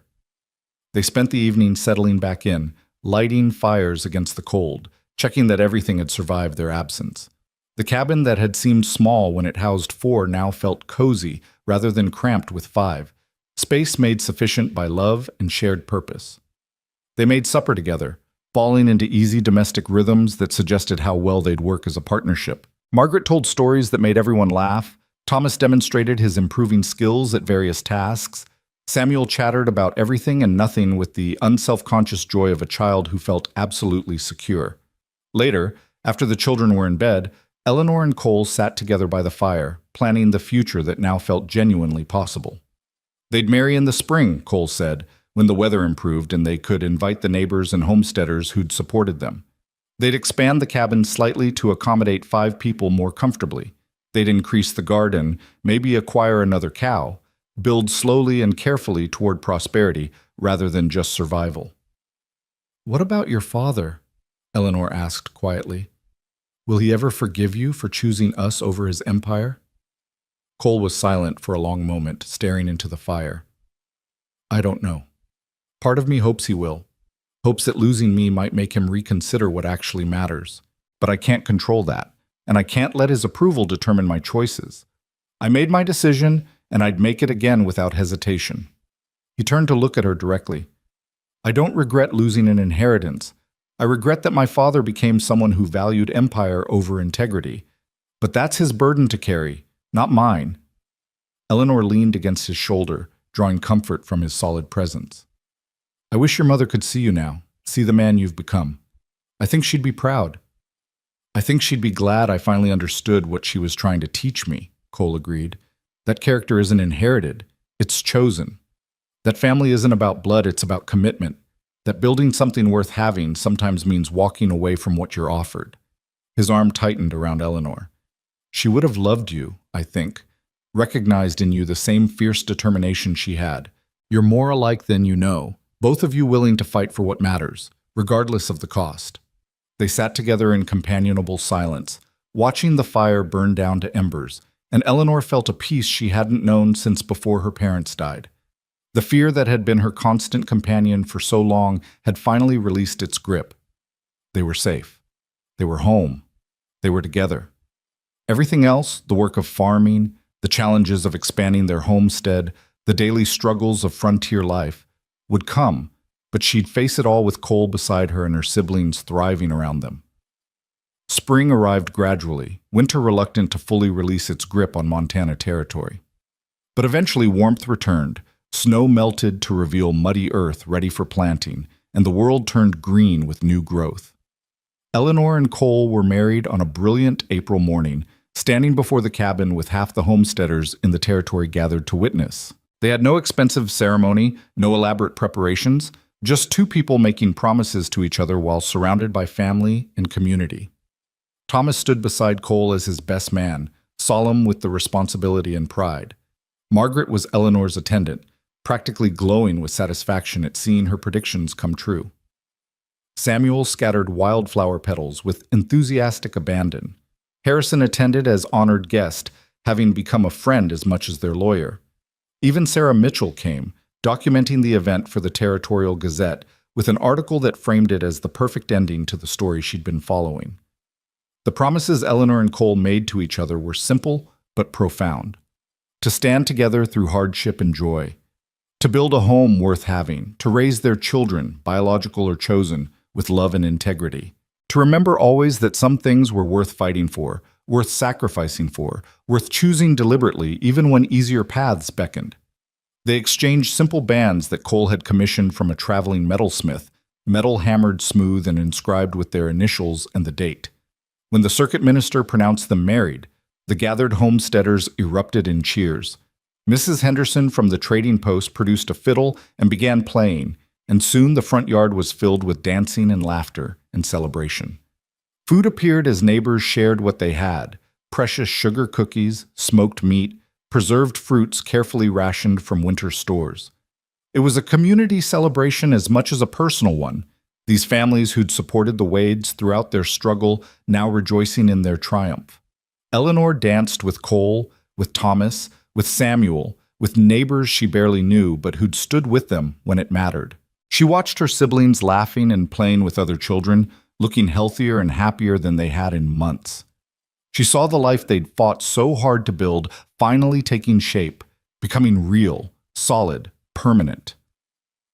As evening approached and guests began departing for their own homesteads, Barrett Merrick appeared on horseback at the edge of the property. Eleanor saw him first, felt her body tense instinctively, but Cole's hand on her arm steadied her. Together they watched as Barrett dismounted slowly, hat in his hands, approaching with visible reluctance. The conversation between father and son happened away from the lingering guests, private words for a complicated relationship. Eleanor couldn't hear what was said, but she watched the body language, Barrett's rigid posture gradually relaxing, Cole's defensive stance softening slightly. When they finally embraced, briefly and awkwardly, Eleanor felt tears prick her eyes. It wasn't full reconciliation, might never be that, but it was acknowledgement, recognition that blood ties survived even profound disagreement. Barrett approached Eleanor afterward, his weathered face showing discomfort but also determination. "Mrs. Merrick," he said, the title formal and pointed. "I came to offer my belated congratulations on your marriage and to apologize for the distress my actions caused your family." The words were stiff, clearly difficult for him, but Eleanor heard genuine regret beneath the formality. "Thank you, Mr. Merrick. I appreciate that. My son tells me I was wrong to challenge your claim, that I let grief and ambition twist my values into something my late wife wouldn't recognize." Barrett's voice roughened slightly at the mention of his wife. "He's not wrong. I've been lost since she died. Built an empire, but lost sight of why I was building it. The land is yours absolutely, Mrs. Merrick. You have my word. No more challenges, no interference. You've earned this home." "We all have," Eleanor said gently. "Your son, most of all. He gave up everything to stand for what was right. That takes a special kind of courage." Barrett's eyes moved to where Cole was helping Thomas with something, the easy affection between them visible even at a distance. "I know. I'm proud of him, though I've done a poor job showing it. He's become the man his mother hoped he'd be. Better than I managed." He settled his hat back on his head, preparing to leave. "The land you have, it's good land, but it's just a start. If you ever want to expand, there's a section adjoining yours to the east that I'll deed to you as a wedding gift. Not charity," he added quickly, seeing Eleanor's expression. A father helping his son and new daughter-in-law establish themselves. "If you'll accept it." Eleanor looked at Cole, who'd rejoined them in time to hear his father's offer. Husband and wife exchanged a glance, a whole conversation happening in that look before Cole spoke. "We'll accept, Father, with gratitude. Not because we need it to survive, but because it represents something important. You recognizing that building a home matters more than building an empire. Mother would be pleased by that recognition." Barrett nodded shortly, emotion flickering across his face before he controlled it. "She would. She'd be pleased by a lot of things about this day." He mounted his horse with the ease of long practice. "You're welcome at the ranch, son. Both of you, all of you. When you're ready, the door's open." He rode off without waiting for a response, his straight back and steady pace suggesting a man carrying his burdens with as much dignity as he could muster. Cole watched him go with an expression of complicated relief, grief, and hope mingling in equal measure.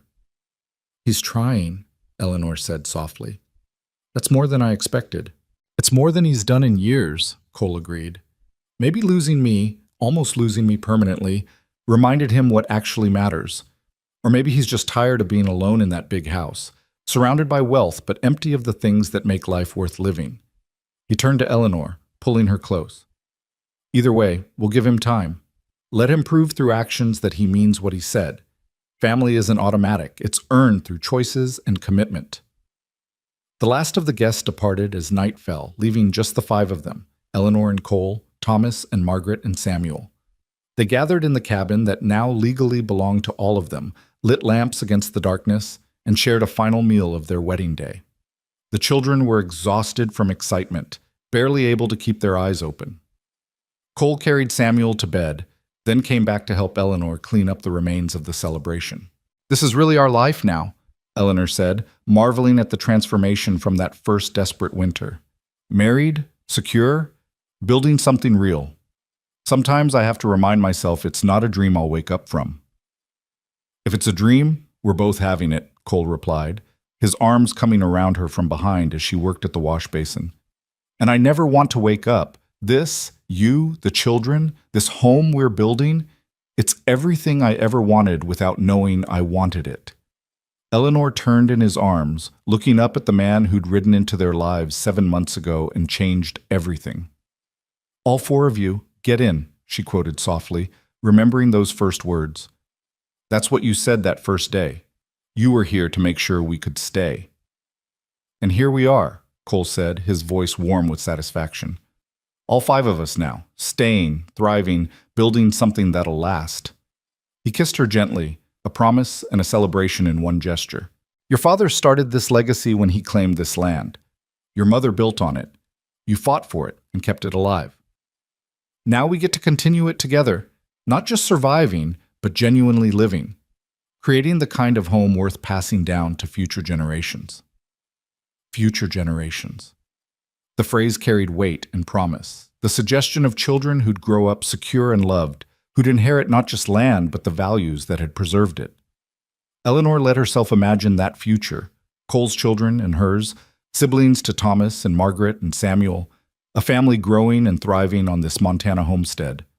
It seemed impossible that just months ago she'd been terrified of losing everything. And now she stood here married to a man she loved, surrounded by family, facing a future bright with possibility.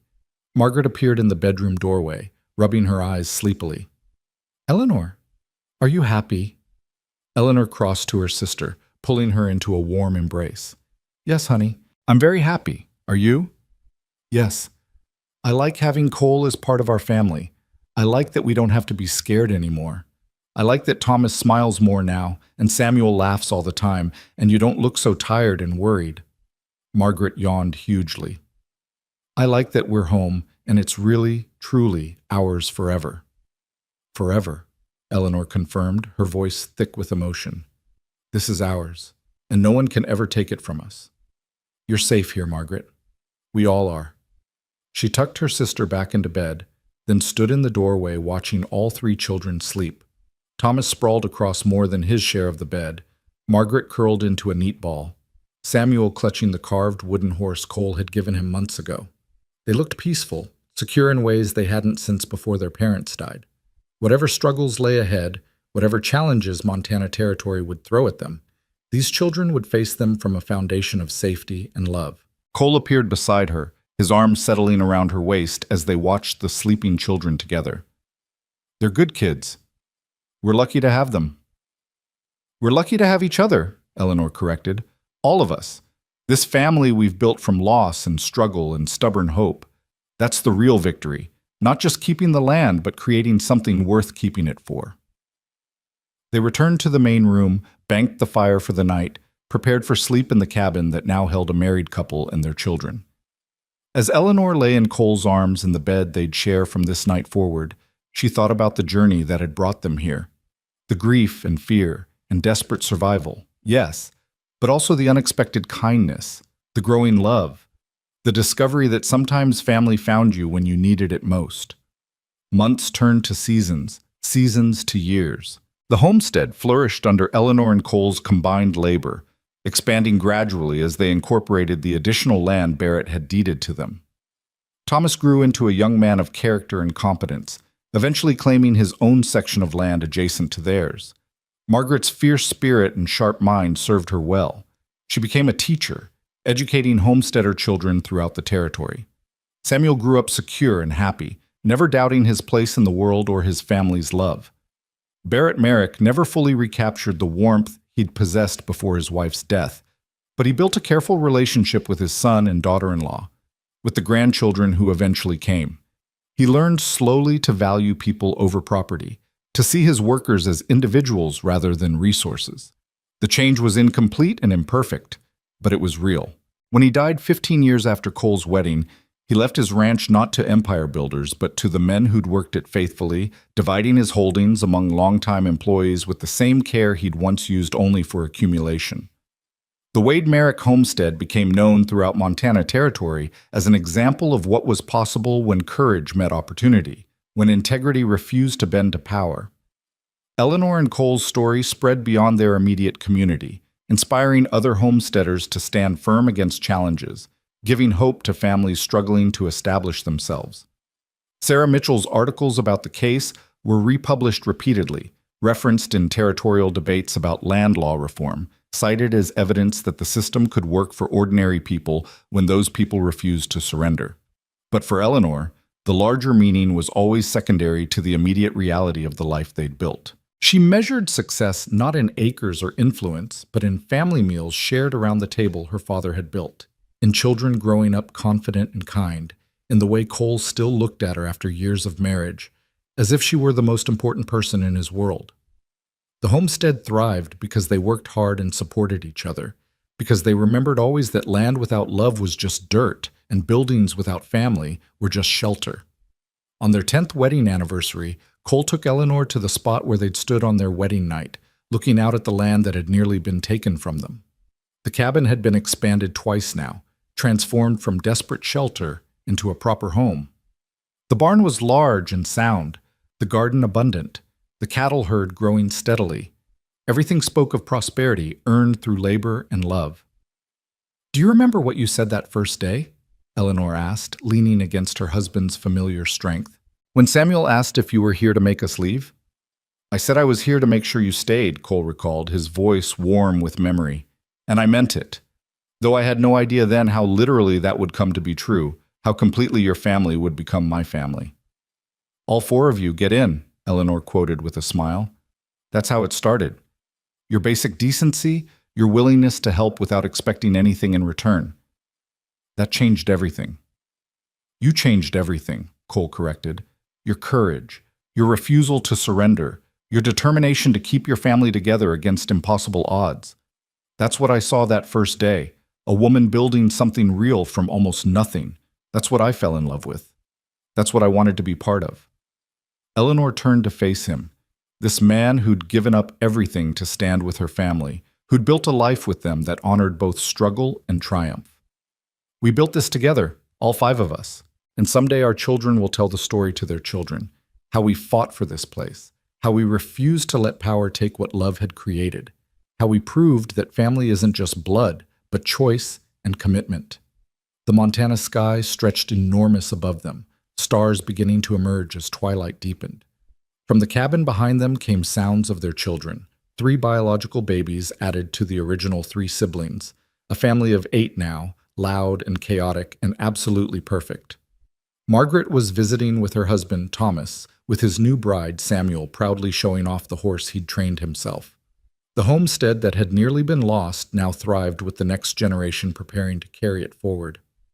"All 4 of you, get in," Cole repeated softly, the phrase that had become their family motto, the reminder of where they'd started and what they'd survived. "Now it's all 8 of us, building something that'll last long after we're gone." Your parents would be proud, Eleanor, of what you protected, what you built, how you turned near disaster into this beautiful life. "Our life," Eleanor corrected, just as she'd corrected him so many times before. "Together. That's what made it possible. Not doing it alone, but finding each other and choosing to build something worth having."